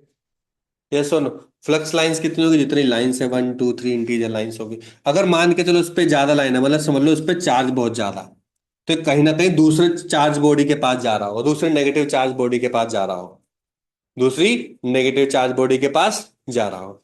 और अगर आपने सेम पोलैरिटी वाले चार्ज ले लिए तो कभी भी आपस में इंटरेक्ट नहीं, वैसे भी आपको पता है इलेक्ट्रिक फील्ड लाइन कभी एक दूसरे के साथ इंटरेक्ट नहीं करती आपस में कभी भी, ठीक है, तो ये भी आपस में कभी इंटरेक्ट नहीं करेंगे। क्लियर है। इसकी कुछ प्रॉपर्टीज होती हैं, पहली जैसे कि मैंने बताया, कॉन्टिन्यूस कर्व रहता है, एमिनेट करता है पॉजिटिव चार्ज से, टर्मिनेट करता है नेगेटिव चार्ज से। जो number of electric field line per unit area होता है वही आपका इलेक्ट्रिक फील्ड होता है, अभी बताया था ना, फ्लक्स बोल दो या फिर number of electric field line बोल दो, पर यूनिट एरिया वही क्या होता है आपका इलेक्ट्रिक, ठीक है। डायरेक्शन कैसे निकालते हैं बच्चे, इसकी टेंजेंट, कुछ भी पर टेंजेंट ले लो वही उसकी डायरेक्शन हो जाएगी, जैसे सिंपल स्ट्रेट वाला उसको तो टेंजेंट क्या ही होगा, उस पर टेंजेंट जीरो होगा तो सीधी सीधी जा रही होगी। अगर कोई कर्व नेचर है, जैसे कि मान के चलो कि कर्व नेचर की है,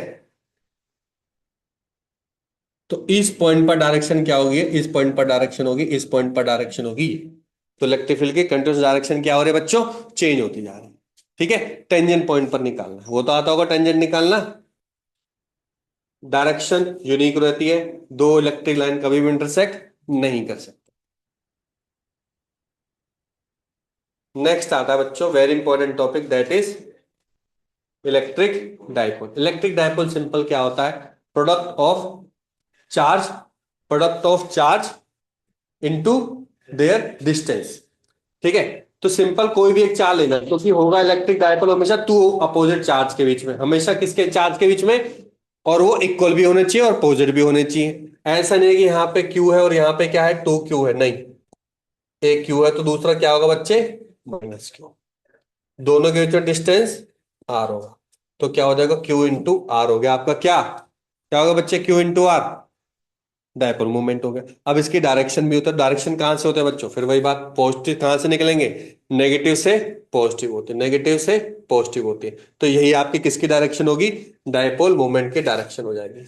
डायपोल मूवमेंट की डायरेक्शन क्या होगी, नेगेटिव से निकल रहे हैं पॉजिटिव की तरफ जा रहे हैं, ध्यान रखना है, वाला नेगेटिव से निकल रहे हैं पॉजिटिव की तरफ जा रहे हैं। क्लियर हो गया यहां तक, ठीक है। अब तीन तरीके के हमने इलेक्ट्रिक फील्ड निकालते हैं, वैसे तो दो होते हैं, तीसरा तो जनरल होता है, जनरल इसलिए इंपॉर्टेंट है क्योंकि जनरल से हम बाकी दोनों निकाल सकते हैं, ठीक है। अब डायरेक्शन वाइज समझना, ध्यान से देखो, ये वेरी इंपॉर्टेंट टॉपिक है, डायरेक्शन वाइज समझना है। तो मान के चलो बच्चे, एक है नेगेटिव चार्ज, एक है पॉजिटिव चार्ज, दोनों के बीच में डिस्टेंस आर दे रखा है, तो मैं भी आर ले रहा हूं, और मैंने बोला कि मुझे इस पॉइंट पर एक्सियल डायरेक्शन में, इस पॉइंट पर, उसी एक्सियल डायरेक्शन में मुझे इस पॉइंट पर बच्चे पी पॉइंट पर मेरे को क्या बताओ, इलेक्ट्रिक फील्ड बताओ, या इसको पी मत लो, एक्स ले लो, एक्स ले लिया, ठीक है।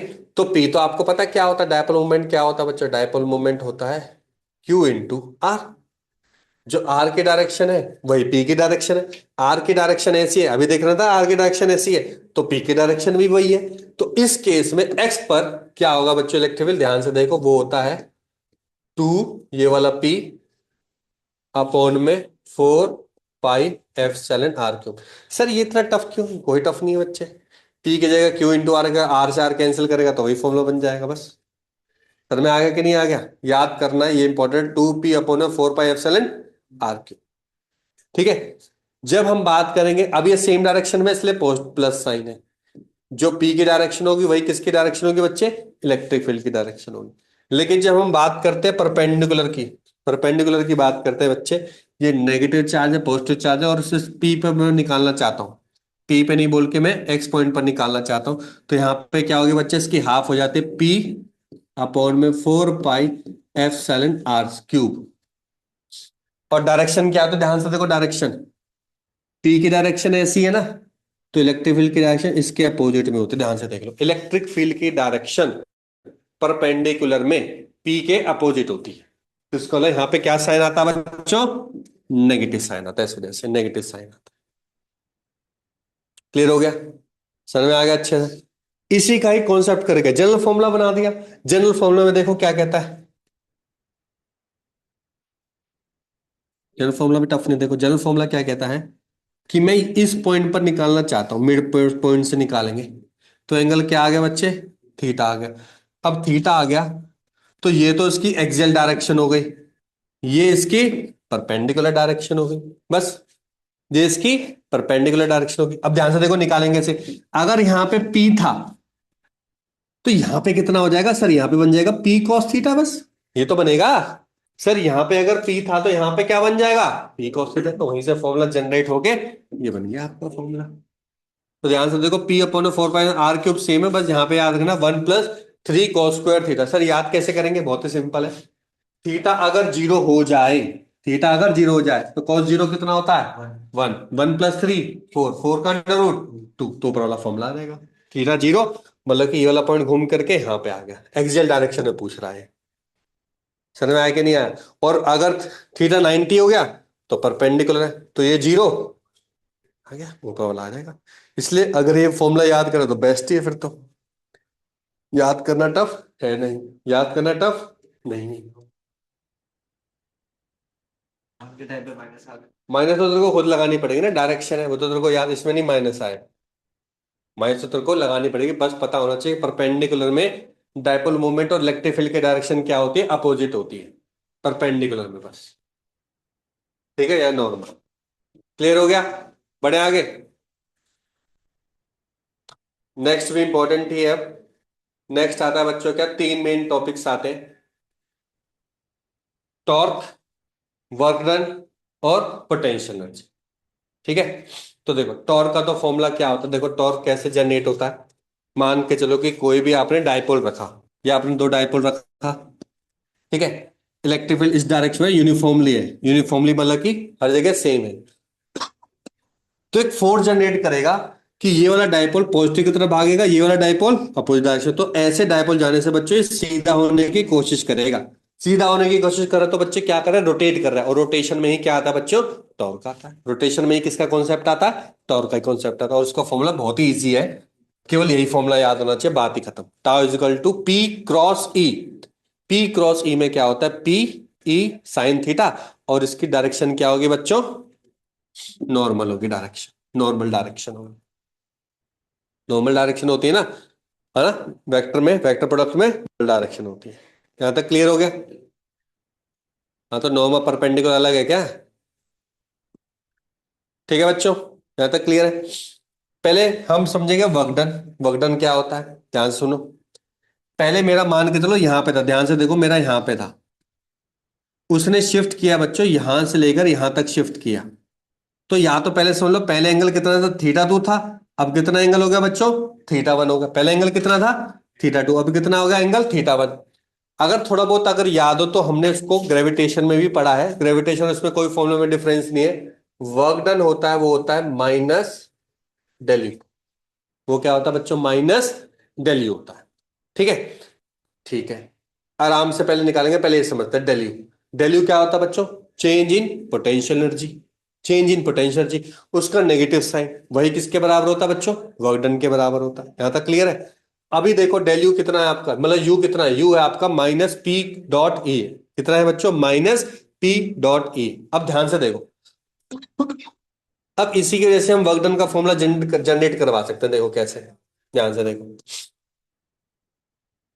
पहले कितने एंगल पे था, ध्यान से देखो, पहले एंगल पे था बच्चे थीटा 2 पे था, कितने पे था, थीटा 2 पे था, तो सर इसके लिए इसको मान के चलो ये क्या है बच्चे, U1 है, तो U1 का फॉर्मूला मैं पता क्या बोलूंगा, -P E cos θ2। बात खत्म। पहले θ2 पे था तो θ2 लिख दिया। अब किस पे बच्चे, अब θ1 पे आ गया है। कुछ भी हो मुझे क्या मतलब, मैं तो U2 निकालूंगा, that will be -P E cos θ1। Clear हो गया। चेंज किस में हुआ सर, U1 से U2 में चेंज हुआ है। U1 से U2 में चेंज हुआ है। तो चेंज हम कैसे निकालते हैं, चेंज हम निकालते हैं फाइनल माइनस इनिशियल। ये तो निकालते हो फाइनल माइनस इनिशियल। तो फाइनल आपका क्या है बच्चे, ये है कितना है, -P E cos θ1 minus minus plus P E cos θ2।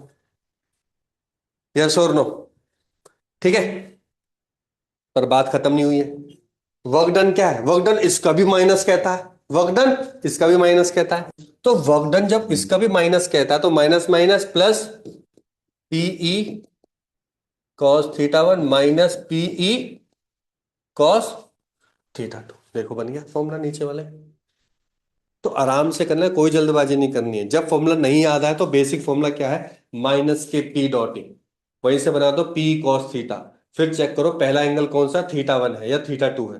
दूसरा एंगल θ2, दो ले लिया, दोनों का डिफरेंस ले लिया, वो डेल्यू बन गया। डेल्यू में माइनस जोड़ दोगे तो आपका क्या बन जाएगा, वक्टन बन गया। सर में आया कि नहीं आया, कोई दिक्कत तो नहीं है। लेकिन कई बार वो सिंपल ये भी बोल देता है, ध्यान से सुनो, वो सिंपल ये बोलता है कि उसका इलेक्ट्रिक फील्ड इतना है, उस पर मोमेंट इतना है, और वो 30 डिग्री शिफ्ट हुआ बस, तो उसका वर्क डन निकालो। तो जब 30 डिग्री शिफ्ट हुआ, ध्यान से देखो, तो क्यों ना मैं ये वाला पार्ट जीरो ही कर दूं। कौन सा पार्ट, ये वाला पार्ट। क्यों, ये तो यहां से यहां तो शिफ्ट हुआ है। ध्यान से देखो, तो इस पार्ट से तो मुझे θ1 से तो कोई मतलब ही नहीं है। तो जब मैं θ1 जीरो कर दूंगा तो ये थीटा बन जाएगा। और जब θ1 जीरो कर दूंगा बच्चे तो cos θ1 क्या होता है, 1। तो बन जाएगा Pe ब्रैकेट में 1 माइनस कॉस थीटा। बस।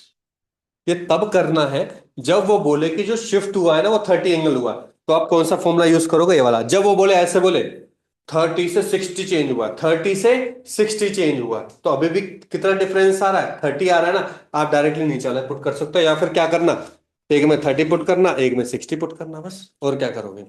मतलब बेस्ट तो यही है कि दोनों का डिफरेंस 30 आ गया ना, नीचे वाले में कॉस 30 पुट कर दो, 1 का 1 रहने दो ऐसे थे। सर में आया कि नहीं आया, अच्छे से क्लियर हो गया, कोई डाउट तो नहीं है यहां तक किसी को भी। चलो बहुत बढ़िया। यहाँ पे पोटेंशियल एनर्जी दो तरीके से, एक तो वो फॉर्मूला बताया था -P। जब चार्ज के बीच में पूछे, सिंपल चार्ज के बीच में पूछे, वो तो हमने देखो, आपने पता है ग्रेविटेशन में पढ़ चुके हैं क्या होता है, G m m अपॉन में R होता है वहां पे। यहाँ पे क्या आता है बच्चों, K Q1 Q2 अपॉन में R होता है, सिंपल सा बात है।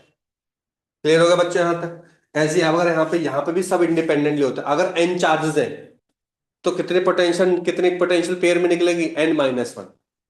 3 है देखो, दो होंगे तो एक तो पोटेंशियल निकलेगी, तीन होंगे तो दो पोटेंशियल एनर्जी निकलेगी, चार होंगे तो तीन पोटेंशियल एनर्जी निकलेगी। तो अगर n चार्जेस है तो कितनी निकलेगी, n-1 पोटेंशियल एनर्जी निकलेगी पेयर में।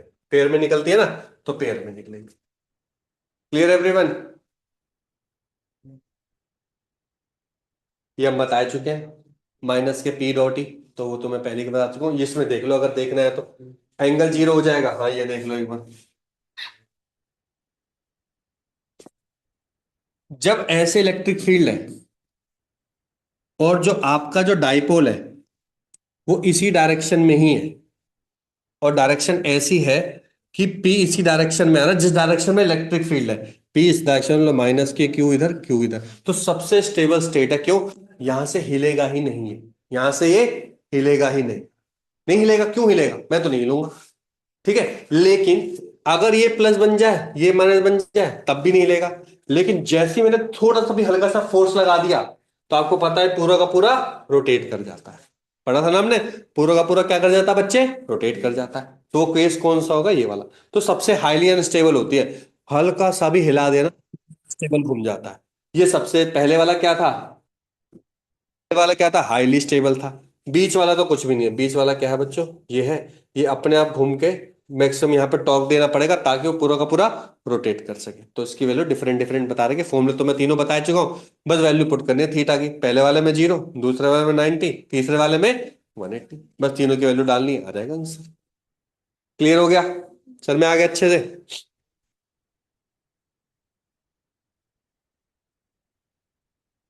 इस पे बच्चों डायरेक्ट डायरेक्ट फॉर्मूला आता है। इस पे डायरेक्ट फॉर्मूला आता है, कौन सा आता है?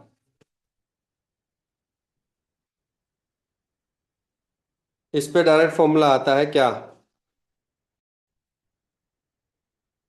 ये जो टॉपिक है, इस पे ना डायरेक्ट क्वेश्चन आता है, डायरेक्ट मतलब कि बोल देगा और आंसर पता होना चाहिए। मतलब फॉर्मूला याद है तो डायरेक्ट फॉर्मूला बेस्ड क्वेश्चन आता है। इसमें कुछ एक्स्ट्रा कोई चीज नहीं है। पहला क्या है, देखो है ये दो डायपोल के बीच में। दो डायपोल्स अगर आपको दिखाई दे रहे हो, तो दो डायपोल किस तरीके से है? पहला वाला देखो, एक्सियल डायरेक्शन में, दोनों परपेंडिकुलर है। एक परपेंडिकुलर, दूसरा एक्सियल है।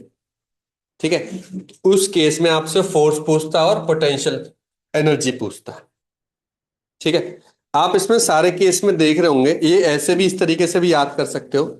इस केस में आप देख रहे होंगे कि जितना भी फोर्स है वो 1 अपॉन में r⁴ है। सबसे इंपॉर्टेंट पॉइंट तो यही मैं आपको ध्यान दिलाना चाहता हूं। ठीक है, सबसे इंपॉर्टेंट, क्योंकि कई बार ये वैसे भी पूछ सकता है, रेशो में पूछ लेगा कि चार्ज मान के चलो क्यू क्यू था, एक चार्ज है टू क्यू था, दोनों के बीच में एक में आर है एक में टू आर है, तो बताओ फोर्स का रेशो बताओ। तो फोर्स का रेशो सिंपल क्या हो जाएगा बच्चों? 1 अपॉन में r⁴ की वजह से निकालना है, ना कि r²।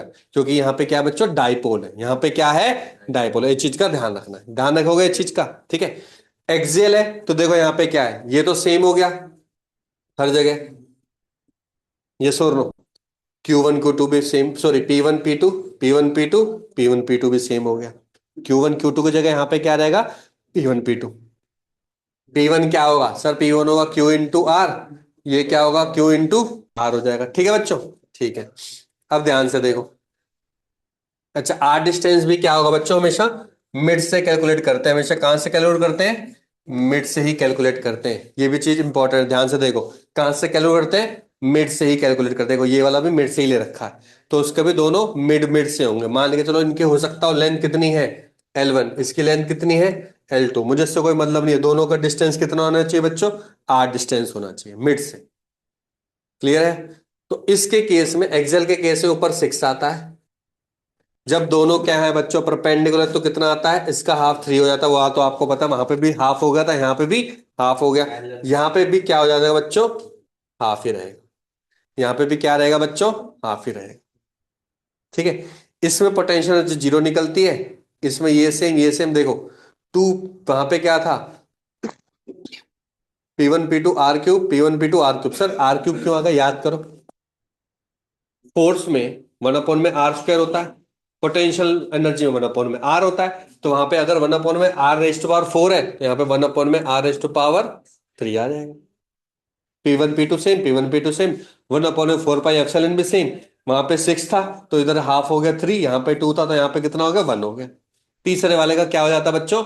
0 हो जाता। तीसरे वाले का क्या हो जाता? पोटेंशियल एनर्जी 0 बन जाता। देख रहे हैं इसको अच्छे से, 2-3 बार कर लोगे, लिख लोगे, तो माइंड में छप जाएगा। फॉर्मूला याद होना चाहिए, डायरेक्ट फॉर्मूला याद होना चाहिए। आप देखोगे, आपने अगर प्रीवियस ईयर क्वेश्चन किए होंगे तो इसके 2-3 क्वेश्चन डायरेक्टली आ रखे हैं। दो डायपोल है, दोनों के बीच में डिस्टेंस इतना है, तो बताओ कौन सा इसमें, इसके बीच में पोटेंशियल एनर्जी है या फिर दोनों के बीच में फोर्स कितना है? बस डायरेक्ट डायरेक्ट फॉर्मूला बेस्ड। हो सकता है अगली बार वैल्यू से पूछ ले, रेशो से पूछ ले, कुछ भी तरीके से ले, मैंने सारे पॉइंट समझा दी। एक और सबसे इंपॉर्टेंट बात, यहाँ पे दोनों डायपोल है। हम दो चार्ज के बीच में बात कर चुके Q1 Q2, वो तो आपको पता ही है। ठीक है, दो डायपोल के बीच में भी बात कर चुके हैं। हमने डायपोल और चार्ज के बीच में बात नहीं करी। डायपोल और चार्ज तो उसको कोई फॉर्मूला नहीं है, बस पता होना चाहिए। वैसे मैंने लिखा भी है, डायपोल और चार्ज के बीच में जो भी फोर्स का इंटरेक्शन होगा वो होता है हमेशा 1/r³ होता है। याद रखना फोर्स का। इसमें था 1/r⁴। चार्ज चार्ज में था 1/r²। चार्ज और डायपोल के बीच में क्या होता है? 1/r³। मैंने लिखा भी है मेरे ख्याल से, ये था नेक्स्ट वाली स्लाइड में लिखा भी है, ये देखो।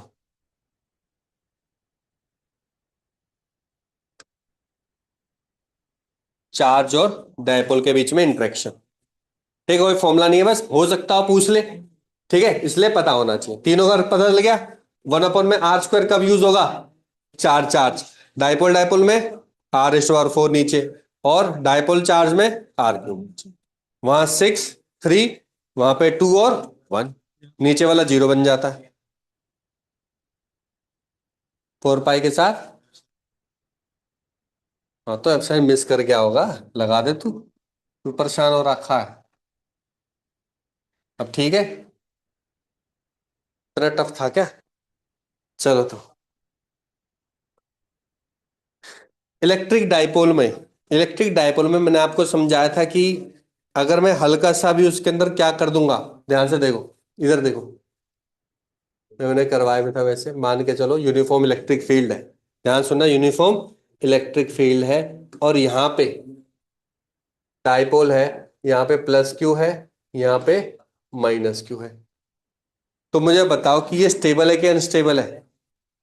यहाँ पे -Q, वहां पे +Q है, स्टेबल है कि अनस्टेबल है? स्टेबल है, बिल्कुल स्टेबल है। तो मुझे बताओ, अगर मैंने हल्का सा यहाँ पे फोर्स दिया, तो फोर्स जैसे ही मैंने इस पॉइंट में फोर्स दिया तो थोड़ा वाइब्रेट करके स्टेबल हो जाएगा, यस और नो, होगा कि नहीं होगा? थोड़ा सा वाइब्रेट करेगा, हल्का सा क्या हो जाएगा, स्टेबल हो जाएगा। तो जो वाइब्रेट कर रहा है, इससे वजह से क्या क्रिएट हो रहा है बच्चों? SHM क्रिएट हो रहा है। और उस SHM की वजह से बच्चों, टाइम पीरियड का फॉर्मूला ये आपको याद होना चाहिए। क्या होता है बच्चों टाइम पीरियड का फॉर्मूला? 2πI/में पी क्या है, ध्यान से देखो, पी क्या है इसका? Dipole moment. ई क्या है यहाँ पे? Uniform electric field. आई क्या है? आई मोमेंट ऑफ इनर्शिया है। क्या है आई? यहाँ पे याद रखना क्या है? मोमेंट ऑफ इनर्शिया है। समझ में आया कि नहीं आया? क्लियर हो गया? रॉड का मोमेंट ऑफ इनर्शिया पता है मिड से फॉर्मूला mr² / 12, ml² / 12, बल्कि ml²/12, बस वही लगा दो ना, काम खत्म। काम खत्म, सिंपल सा है। रॉड ही तो पूछता है ज्यादातर, रोड तो कुछ पूछेगा नहीं। हो सकता हो रिंग पूछ ले, रिंग पड़ी हुई है ऐसे, पर रिंग में कैसे पूछेगा? डायपोल है ना, डायपोल तो एक तरह की रॉड की तरह ही काम करेगी वो। ठीक है, क्लियर हो गया यहां तक? आगे बढ़े? चलो, बस अब एंड स्टेट पे आने वाले हैं, खत्म ही हो रहा है बस। ठीक है, तो इलेक्ट्रिक फ्लक्स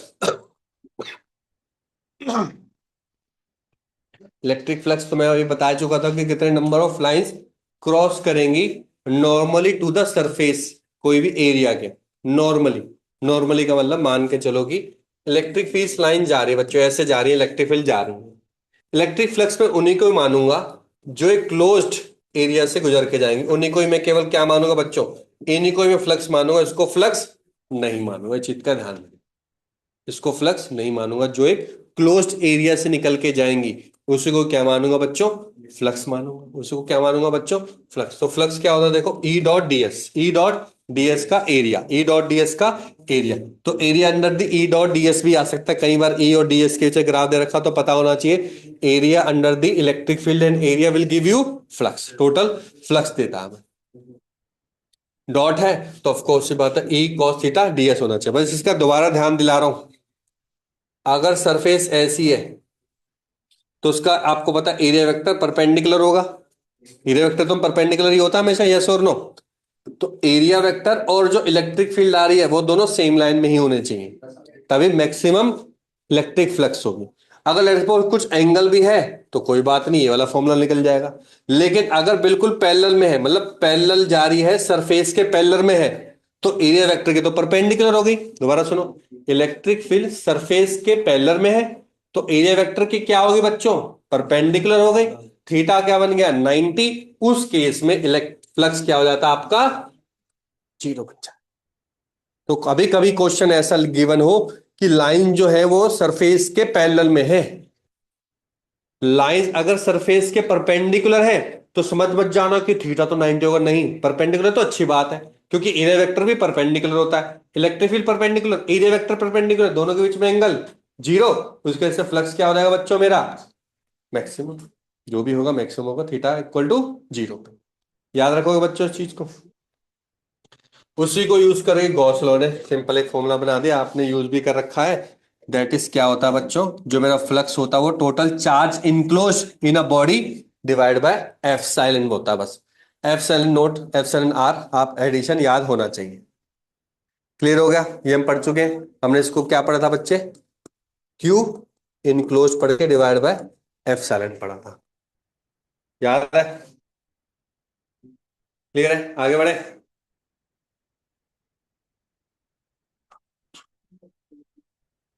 जब बॉडी से बाहर निकलते हैं तो पॉजिटिव फ्लक्स बोलते हैं, अंदर की तरफ जा रहे हैं तो नेगेटिव फ्लक्स होता है। ठीक है। डायपोल अगर इनक्लोज हो गया सरफेस में तो टोटल चार्ज क्या हो जाएगा? जीरो, क्योंकि आपको पता है डायपोल में एक negative charge positive, total charge zero, enclose charge zero, flux भी मेरा क्या हो जाएगा बच्चों? जीरो बन जाएगा। और इसमें भी टोटल चार्ज अगर जीरो है तब भी फ्लक्स जीरो बन जाएगा। ठीक है। यूनिट बहुत ज्यादा इंपॉर्टेंट है, यूनिट तो आप वैसे भी निकाल सकते हो, five equal to E dot A है। ई डॉट ए है। इलेक्ट्रिक फील्ड का पता है, एरिया का पता है, फाइव का निकल जाएगा आपका, यूनिट भी निकल जाएगी, डायमेंशन फॉर्मूला भी निकल जाएगा वहां से। डायरेक्ट फॉर्मूला नहीं याद करना है, इलेक्ट्रिक फील्ड का याद करना है, इलेक्ट्रिक फील्ड का भी नहीं याद करना है, फोर्स अपॉन में चार्ज याद करना है। फोर्स का तो पता है M1L1T-2, चार्ज का क्या होता है? A × T, force electric field का निकल गया, एरिया का तुरंत निकल जाएगा मेरे ख्याल से हार्डली 20-30 सेकंड में। फ्लक्स का भी निकल गया, क्या दिक्कत है ना? इलेक्ट्रिक फील्ड का भी कैसे निकालोगे? फोर्स अपॉन चार्ज, ऐसे नहीं निकालना Q1 Q2 निकालने बैठोगे वहां पे 1 घंटा करने को, फिर एप्सिलॉन का नहीं पता, घूमते रहोगे, है ना? तो याद क्या करना? फोर्स अपॉन में चार्ज, चार्ज का पता आपको 80 होता है। क्लियर हो गया यहां तक? ये इंपॉर्टेंट है बच्चों, ध्यान से देखो। If closed body not enclose by any surface, कोई भी क्लोज बॉडी से सरफेस ही नहीं हो रहा, तो वहां पे टोटल फ्लक्स क्या निकल के आता है? जीरो निकल के आता है। कैसे? ध्यान से देखो, ध्यान से देखना है। ये बॉडी है, टोटल फ्लक्स बोला है मैंने, ना इधर बोला है ना इधर बोला, टोटल फ्लक्स बोला, तो टोटल फ्लक्स क्या हो जाएगा? जीरो। क्यों सर? यहां से बाहर निकल रहा है तो इसका एरिया वेक्टर, इलेक्ट्रिक फील्ड का एरिया वेक्टर क्या होगा बच्चों? सेम डायरेक्शन में होगा। सेम डायरेक्शन में जैसे एरिया इंटू ई हो गया, ई ए। कॉस थीटा नहीं लेगा क्योंकि कॉस थीटा यहाँ पे जीरो बन जाएगा, थीटा क्या हो गया? जीरो। ठीक है, यहां पे देखो, यहां पे एरिया वेक्टर तो ये निकलेगा ना बाहर की तरफ, लेकिन इलेक्ट्रिक फील्ड तो अभी भी यहां जा रही है, दोनों के बीच में एंगल, दोनों के बीच में एंगल सर 180, 180 होगा तो cos 180 -1, तो यहाँ पे आ जाएगा -1। तो टोटल तो भैया मैं दोनों ही को लेकर चलूंगा ना, टोटल, इनक्लोज नहीं बोला, टोटल बोला, तो टोटल क्या हो जाएगा बच्चों? फ्लक्स जीरो बन जाएगा। ऐसे इसके अंदर भी फ्लक्स जीरो, ऐसे इसके अंदर भी फ्लक्स जीरो। यहाँ पे ध्यान दो, यहाँ पे चार्ज अंदर प्रेजेंट है, यहाँ पे मैग्नेटिक फील्ड लाइन कहाँ गुजर रही है? देखा आपने कहीं मैग्नेटिक फील्ड लाइन गुजरते है? अंदर चार्ज प्रेजेंट है। ये केवल एक ही डायरेक्शन गिवन है इलेक्ट्रिक फील्ड की, ना पीछे गिवन है ना इधर गिवन है, तो ये क्या बन जाएगा बच्चों? ई डॉट डीएस बन जाएगा। डीएस चेंज थोड़ा हो रहा है, एरिया तो है क्यूब का, तो क्या हो जाएगा? ए स्क्वायर, तो सिंपल बन जाएगा ई ए स्क्वायर बन जाएगा। पीछे की तरफ मैंने इलेक्ट्रिक फील्ड बना रखे, नहीं बना रखी, बात खत्म। ध्यान से देखो, अगर ये चार्ज मान के चलो क्यू चार्ज होता है, यहाँ पे क्यू चार्ज होता और मैं पूछता कि इसका फ्लक्स निकालो, है? फ्लक्स निकालो। फ्लक्स क्या होता है? टोटल चार्ज अपॉन में एप्सिलॉन, खत्म। क्या इधर क्यों दिमाग लगा रहे फालतू का? यस और नो, है ना? क्लियर है? ये देखो मैंने डायग्राम में लेके आया हूं, देखो। मान के चलो कि अब ये स्फीयर नहीं है, आधा स्फीयर है, तो आधे स्फीयर से क्या मतलब है? निकल के तो यहीं से तो आ रहा होगा। यस और नो बच्चों? तो ये वाला क्यों ना मैं एरिया ले लूं, ये एरिया कितना होता है बच्चों? पाई आर स्क्वायर होता है, तो पाई आर स्क्वायर इंटू जितनी इलेक्ट्रिक फील्ड लाइन है उतना हो गया। सर में आ गया कि नहीं आ गया? इधर देखो, ये तो मैं आपको बता चुका हूं, क्यू अपॉन में एफ साइड नॉट। अच्छा, कोई अगर मैं केवल एक पर्टिकुलर सरफेस की बात कर रहा हूं तो हो जाएगा सर 6 फेसिस है, एक फेसिस का क्या हो जाएगा? 1/6। ठीक है, 1/6, ठीक है। अगर मैं एजिस की बात करूं तो कितनी एजिस है? 1 2 3 4 8, तो कितना हो जाएगा बच्चों? Q/8 epsilon naught. Corner edge, edge कितने हो गए बच्चे? एज मतलब ये हो गए, सॉरी, 1 2 3 4 5 6, ये ज्यादा है। ये जो हो गए कॉर्नर कितने? 8 है, तो 8 हो जाएगा। एजिस क्या हो गया बच्चों? लाइन हो गई ये, वो कितने टोटल? 12 लाइन है, तो क्या हो जाएगा? क्यू अपॉन में 12 एप्सिलॉन। क्लियर हो गया? ठीक है। अब इधर देखो, अब यहां पे देखो, वहां पे निकल रही थी बच्चों ऐसे ऐसे, यहां पे क्या है बच्चों? सरफेस के परपेंडिकुलर है बिल्कुल। अगर सरफेस के परपेंडिकुलर है तो ये तो बच्चों मेरा स्फीयर के टाइप का एरिया निकल रहा है, और स्फीयर के टाइप का एरिया आपको पता है ये कैसा होता है? ये होता है 2 पाई आर स्क्वायर, इसलिए यहां पे 2 पाई आर स्क्वायर है। दोनों में फर्क देख लो। वो निकल रहा है एक सर्कल के एरिया से, ये निकल रहा है आधे स्फीयर के एरिया से। इस वजह से यहाँ पे 2 पाई आर स्क्वायर आ गया, वहां पे क्या आएगा बच्चों, पाई आर स्क्वायर। डायग्राम से भी क्लियर हो रहा होगा। सर में आ गया नहीं आ गया? इसका मतलब यहाँ पे पता क्या मतलब है, यहाँ पे मतलब समझो। यहाँ पे मतलब है कि एक चार्ज क्यू प्रेजेंट है यहाँ पे, ठीक है, और जो हर जगह फैला रहा, तो यहाँ पे भी तो फैलाएगा, लेकिन हमें लेना नहीं है। क्यों? क्योंकि तो हमें तो केवल इतना पार्ट का बताना था, इस वजह से इतने पार्ट का बताना था, केवल मैंने उतना ही लिया। समझ में आ गया नहीं आ गया? क्लियर है? ठीक है। आधे पार्ट का इसका आंसर ये भी हो सकता है, क्यू अपॉन में टू एप्सिलॉन भी हो सकता है। क्यों? अगर चार्ज क्यू है तो टोटल कितना होता, क्यू अपॉन में एप्सिलॉन होता। आपने हाफ का पूछा है तो कितना हो गया बच्चे, क्यू अपॉन में टू एप्सिलॉन हो। समझ में आ गया नहीं आ गया? अगर वो पॉइंट चार्ज प्रेजेंट है किसी पॉइंट पर। यहाँ पे बिल्कुल सेम ऐसा ही है। यहाँ पे कहाँ प्रेजेंट है, देखो यहाँ पे प्रेजेंट है, इस जो फेस है उसके मिडल पे प्रेजेंट है, उसके मिडल पे प्रेजेंट है। तो आपने एक ऐसा और साथ में क्यूब बना देना है। अब देखो ये कि कहाँ कहाँ पे डिवाइड हो रहा है, यहाँ पे भी डिवाइड होगा, यहाँ पे भी, यहाँ पे भी। कितने हिस्से बन रहे हैं इसके, 5 हिस्से इधर बन रहे हैं, ऐसे ही 5 हिस्से बच्चे इसके तरह। तो टोटल कितने बन रहे हैं इसके, 10 बन रहे हैं। कितने बन रहे हैं, 10 बन रहे हैं। सिंगल में फेस में 10 जा रहे हैं। तो अगर मैं आधे क्यूब की बात करूं तो 2 times of Q by 10 epsilon हो जाएगा, दैट इज क्यू अपॉन में 5 एप्सिलॉन नॉट। ये कितना जा रहा है, इतने पार्ट में जा रहा है, इतने पार्ट में। सॉरी, इसका भी हाफ हो जाएगा ना। रुक जा रुक जा रुक जा। सिंगल फेस का तो ये होगा, 5 फेसेस है, तो ये हो जाएगा बच्चे, 5 फेसेस है ना। लेफ्ट हैंड साइड में कितने फेसेस है, 5। राइट हैंड साइड में कितने फेसेस है, 5। लेफ्ट हैंड साइड पे अगर मुझे सारा का सारा भेजना है तो कितना हो जाएगा, क्यू अपॉन में 2 एप्सिलॉन। क्यों सर? क्योंकि इसको अगर जब मैं 5 से मल्टीप्लाई करूंगा तो 5 और ये कितना आ जाएगा, ऊपर वाला आंसर आया। क्यू डिवाइड बाय 2 एप्सिलॉन इधर, क्यू डिवाइड बाय एप्सिलॉन इधर, टोटल कितना है, क्यू अपॉन में एप्सिलॉन। क्यू अपॉन में एप्सिलॉन। कोई एक पर्टिकुलर फेस का निकालना है तो आपने निकाल ही दिया, क्यू अपॉन में 10 एप्सिलॉन। अब वो पूछ ले कि फ्रंट फ्रंट का भेजना है तो वो निकाल दो, टॉप और बैक का भेजना है तो वो भी निकाल सकते हो, कितना भी निकाल सकते हो उसका। क्लियर हो गया यहां तक? ऐसे वो एजेस पे भी पूछ सकता है। एक एज पे रख दिया चार्ज, मान के चलो क्वेश्चन है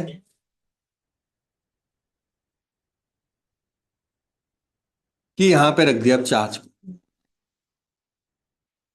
ठीक है, तो कैसे करना है, बहुत कंफ्यूजन हो जाएगी। फिर क्या करना, देखो एक यहां बनाना है आपको इसके ऊपर, फिर एक इधर बनेगा बच्चे 2, एक इधर बनेगा 3, एक इधर बनेगा 4, एक ऊपर बनेगा 5। 5 बन गए। हाँ बना तो दिया, एक इधर, एक इस फेस पर, एक इस वाले फेस पर, एक इस वाले फेस पर। 3 फेस तो बन गए, और 3 बन गए, और 3 जब इधर ऊपर इधर बन गए तो इसके भी ऊपर बनेगा और इसके भी फर्दर ऊपर बनेगा। तो टोटल जितना फेस बनेंगे उसको टोटल डिवाइड कर देना उससे, उसको टोटल जितने भी बनेंगे उसको क्या कर देना बच्चे, डिवाइड कर देना। ठीक है, उसको क्या कर देना है, डिवाइड कर देना। क्लियर है? सर में आ गया?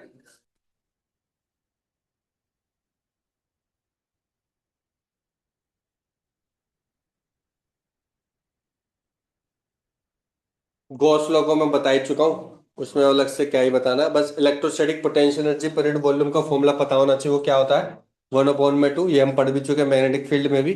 मैग्नेटिक फील्ड में क्या होता है, 1/2 म्यू वी स्क्वायर होता है, यहाँ पे म्यू एच स्क्वायर होता है। म्यू नीचे आता है ना फिर, ठीक है। यहाँ पे क्या था, हाफ एप्सिलॉन ई स्क्वायर होता है। ठीक है,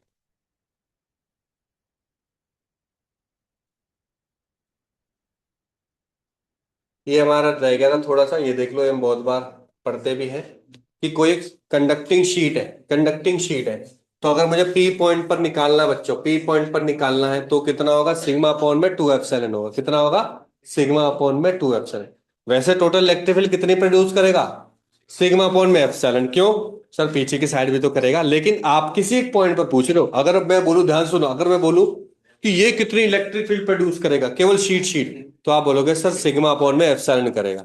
लेकिन आपने पूछा कहां पे, इस पॉइंट पर, इस वजह से कितना हो जाएगा, उसका हाफ हो जाएगा। क्यों सर, जितना यहाँ पे होगा उतना ही पीछे भी तो होगा, पर आप यहाँ पे पूछ रहे हो, इस वजह से यहाँ पे होगा सिग्मा अपॉन में एप्सिलॉन। दूसरी अच्छी बात यह है, आर के ऊपर डिपेंड नहीं करा, मतलब आप कितने भी डिस्टेंस पर हो आपका यहाँ पे कांस्टेंट ही रहेगा, जो कि कितना रहेगा, सिग्मा अपॉन में 2 एप्सिलॉन। ये भी कितना करेगा यहाँ पे, सिग्मा अपॉन में, ठीक है। इसकी जो डायरेक्शन होती है, सुन लो पहले, डायरेक्शन जो होती है सरफेस के नॉर्मल होती है। सरफेस ए है तो इसके नॉर्मल हो गए ये, तो इसकी नॉर्मल डायरेक्शन होगी बच्चों एन वेक्टर, ये कुछ भी ले सकते हैं एन वेक्टर। अगर ये आई और जे डायरेक्शन में है तो इसकी डायरेक्शन क्या होगी, के डायरेक्शन होगी। ध्यान सुन लो, अगर शीट मेरी आई और जे में है तो उसके परपेंडिकुलर क्या होगी, के। अगर जे और के में है तो आई, तो आई हो जाएगी। समझ में आ गया, वो माइनस आई हो जाएगी, ये प्लस आई, और दूसरी वाली पीछे साइड वाली माइनस आई। क्यों, क्योंकि सर वो तो अपोजिट डायरेक्शन में इलेक्ट्रिक फील्ड देगा ना, ऐसे ये डायरेक्शन में देगा, तो यहाँ पे प्लस आई एंग डायरेक्शन होगी इसकी, माइनस आई एंगल होगी। समझ में आ गया, नहीं आ गया? क्योंकि जैसे दो शीट अब बिल्कुल सेम ऐसी रख दी, ध्यान से देखो, तो क्या होगा, यहां पे क्या होगा देखो, इसकी वजह से ये ए है तो ई ए प्रोड्यूस करेगा, ई ए प्रोड्यूस कर रहा है कि नहीं कर रहा, ई ए बी वाला है तो ई बी यहां पे जाएगा, ई बी यहां पे जाएगा, ई बी यहां पे जाएगा। तो किसी भी पॉइंट पर देखो, यहां पे पॉइंट पूछोगे दोनों ऐड कर रहे हैं, यहां पे पूछोगे दोनों ऐड कर रहे हैं, यहां पे देखो एक दूसरे को काट रहे हैं डायरेक्शन वाइज। देखनी है, अगर आपने इसको पॉजिटिव माना है तो दोनों ऐड के पॉजिटिव रिजल्टेंट देंगे, इस फिर ऑटोमेटिकली नेगेटिव बन जाएगा, तो दोनों को पहले ऐड करना है और फिर क्या लगा देना है, नेगेटिव साइन। और इसमें तो क्या करना है, सिंपल देख लेना, ये एडिशन ये सब्ट्रैक्शन। ई का फॉर्मूला कौन सा लेना है सर, बोला लेना सिग्मा अपोन में 2 एप्सिलॉन। अगर ये आई है तो देखो ये क्या बन जाता, मान के चलो सिग्मा बी है, सिग्मा ए है, तो ये बन जाता सिग्मा ए, कहाँ गया सिग्मा ए, सिग्मा बी अपॉन में 2 एप्सिलॉन। कहाँ पे, इसने इस वाले को लिया है शायद टी पॉइंट, इसने इसको पॉजिटिव ले लिया, तो मुझे फिर इसको क्या लेना पड़ेगा बच्चे, इसको नेगेटिव लेना पड़ेगा। सिंपल सी बात है। और वो देखो नेगेटिव बन गया मेरा, नेगेटिव बन गया, ऐड करके नेगेटिव। इसमें क्या होगा, ये ईवी वाला पॉजिटिव, ईए वाला नेगेटिव, क्यू पॉइंट पर इसने गलत ले लिया है। अगर इसने इसको पॉजिटिव माना तो वो ध्यान रखना, वही जो मैंने बताया बस वही है, इसमें ध्यान रखना, ये पॉजिटिव और ये फिर नेगेटिव हो जाएगा। क्लियर है, डायरेक्शन वाइज चलना बस। क्लियर हो गया बच्चों?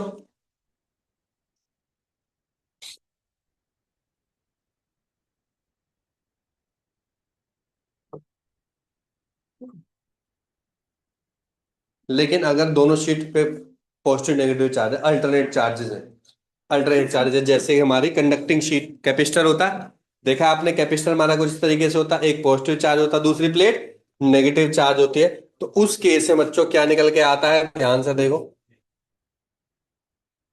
अब देखो ये तो बाहर की तरफ थ्रो करेगा, ये बाहर की तरफ, ये अंदर की तरफ, ये अंदर की तरफ, ये जब बाहर की तरफ जाएगा, ये बाहर ये अंदर, कैंसिल हो जाएंगे। क्यों, अगर सेम है तो, सेम होने पे ही कैंसिल होंगे, सेम होने पे क्या होंगे बच्चे, कैंसिल। इधर देखो, ये बाहर और ये भी देखो अंदर ही आ रहा है, ध्यान से देखो, अंदर ये बाहर, ये भी क्या हो गया, आउटसाइड कैंसिल हो, केवल अंदर ही प्रेजेंट हो गए। कैसे, सब पॉजिटिव वाला बाहर फेंकेगा, नेगेटिव वाला अंदर लेगा, दोनों के दोनों सेम डायरेक्शन में जा रहे हैं, तो इसकी वजह से होगा सिग्मा अपॉन में 2 एप्सिलॉन, इसकी वजह से भी होगा सिग्मा अपॉन में 2 एप्सिलॉन। दोनों ही राइट हैंड साइड में जा रहे हैं, ऐड कर दो, ऐड करने की वजह से कितना होगा, सिग्मा अपॉन में एप्सिलॉन, सिग्मा अपॉन में एप्सिलॉन। समझ में आ गया, क्लियर है, यहां तक कोई दिक्कत तो नहीं है?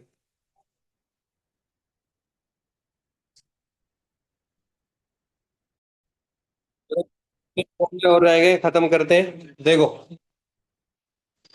इलेक्ट्रोस्टैटिक शील्डिंग के बारे में हम पढ़ चुके हैं।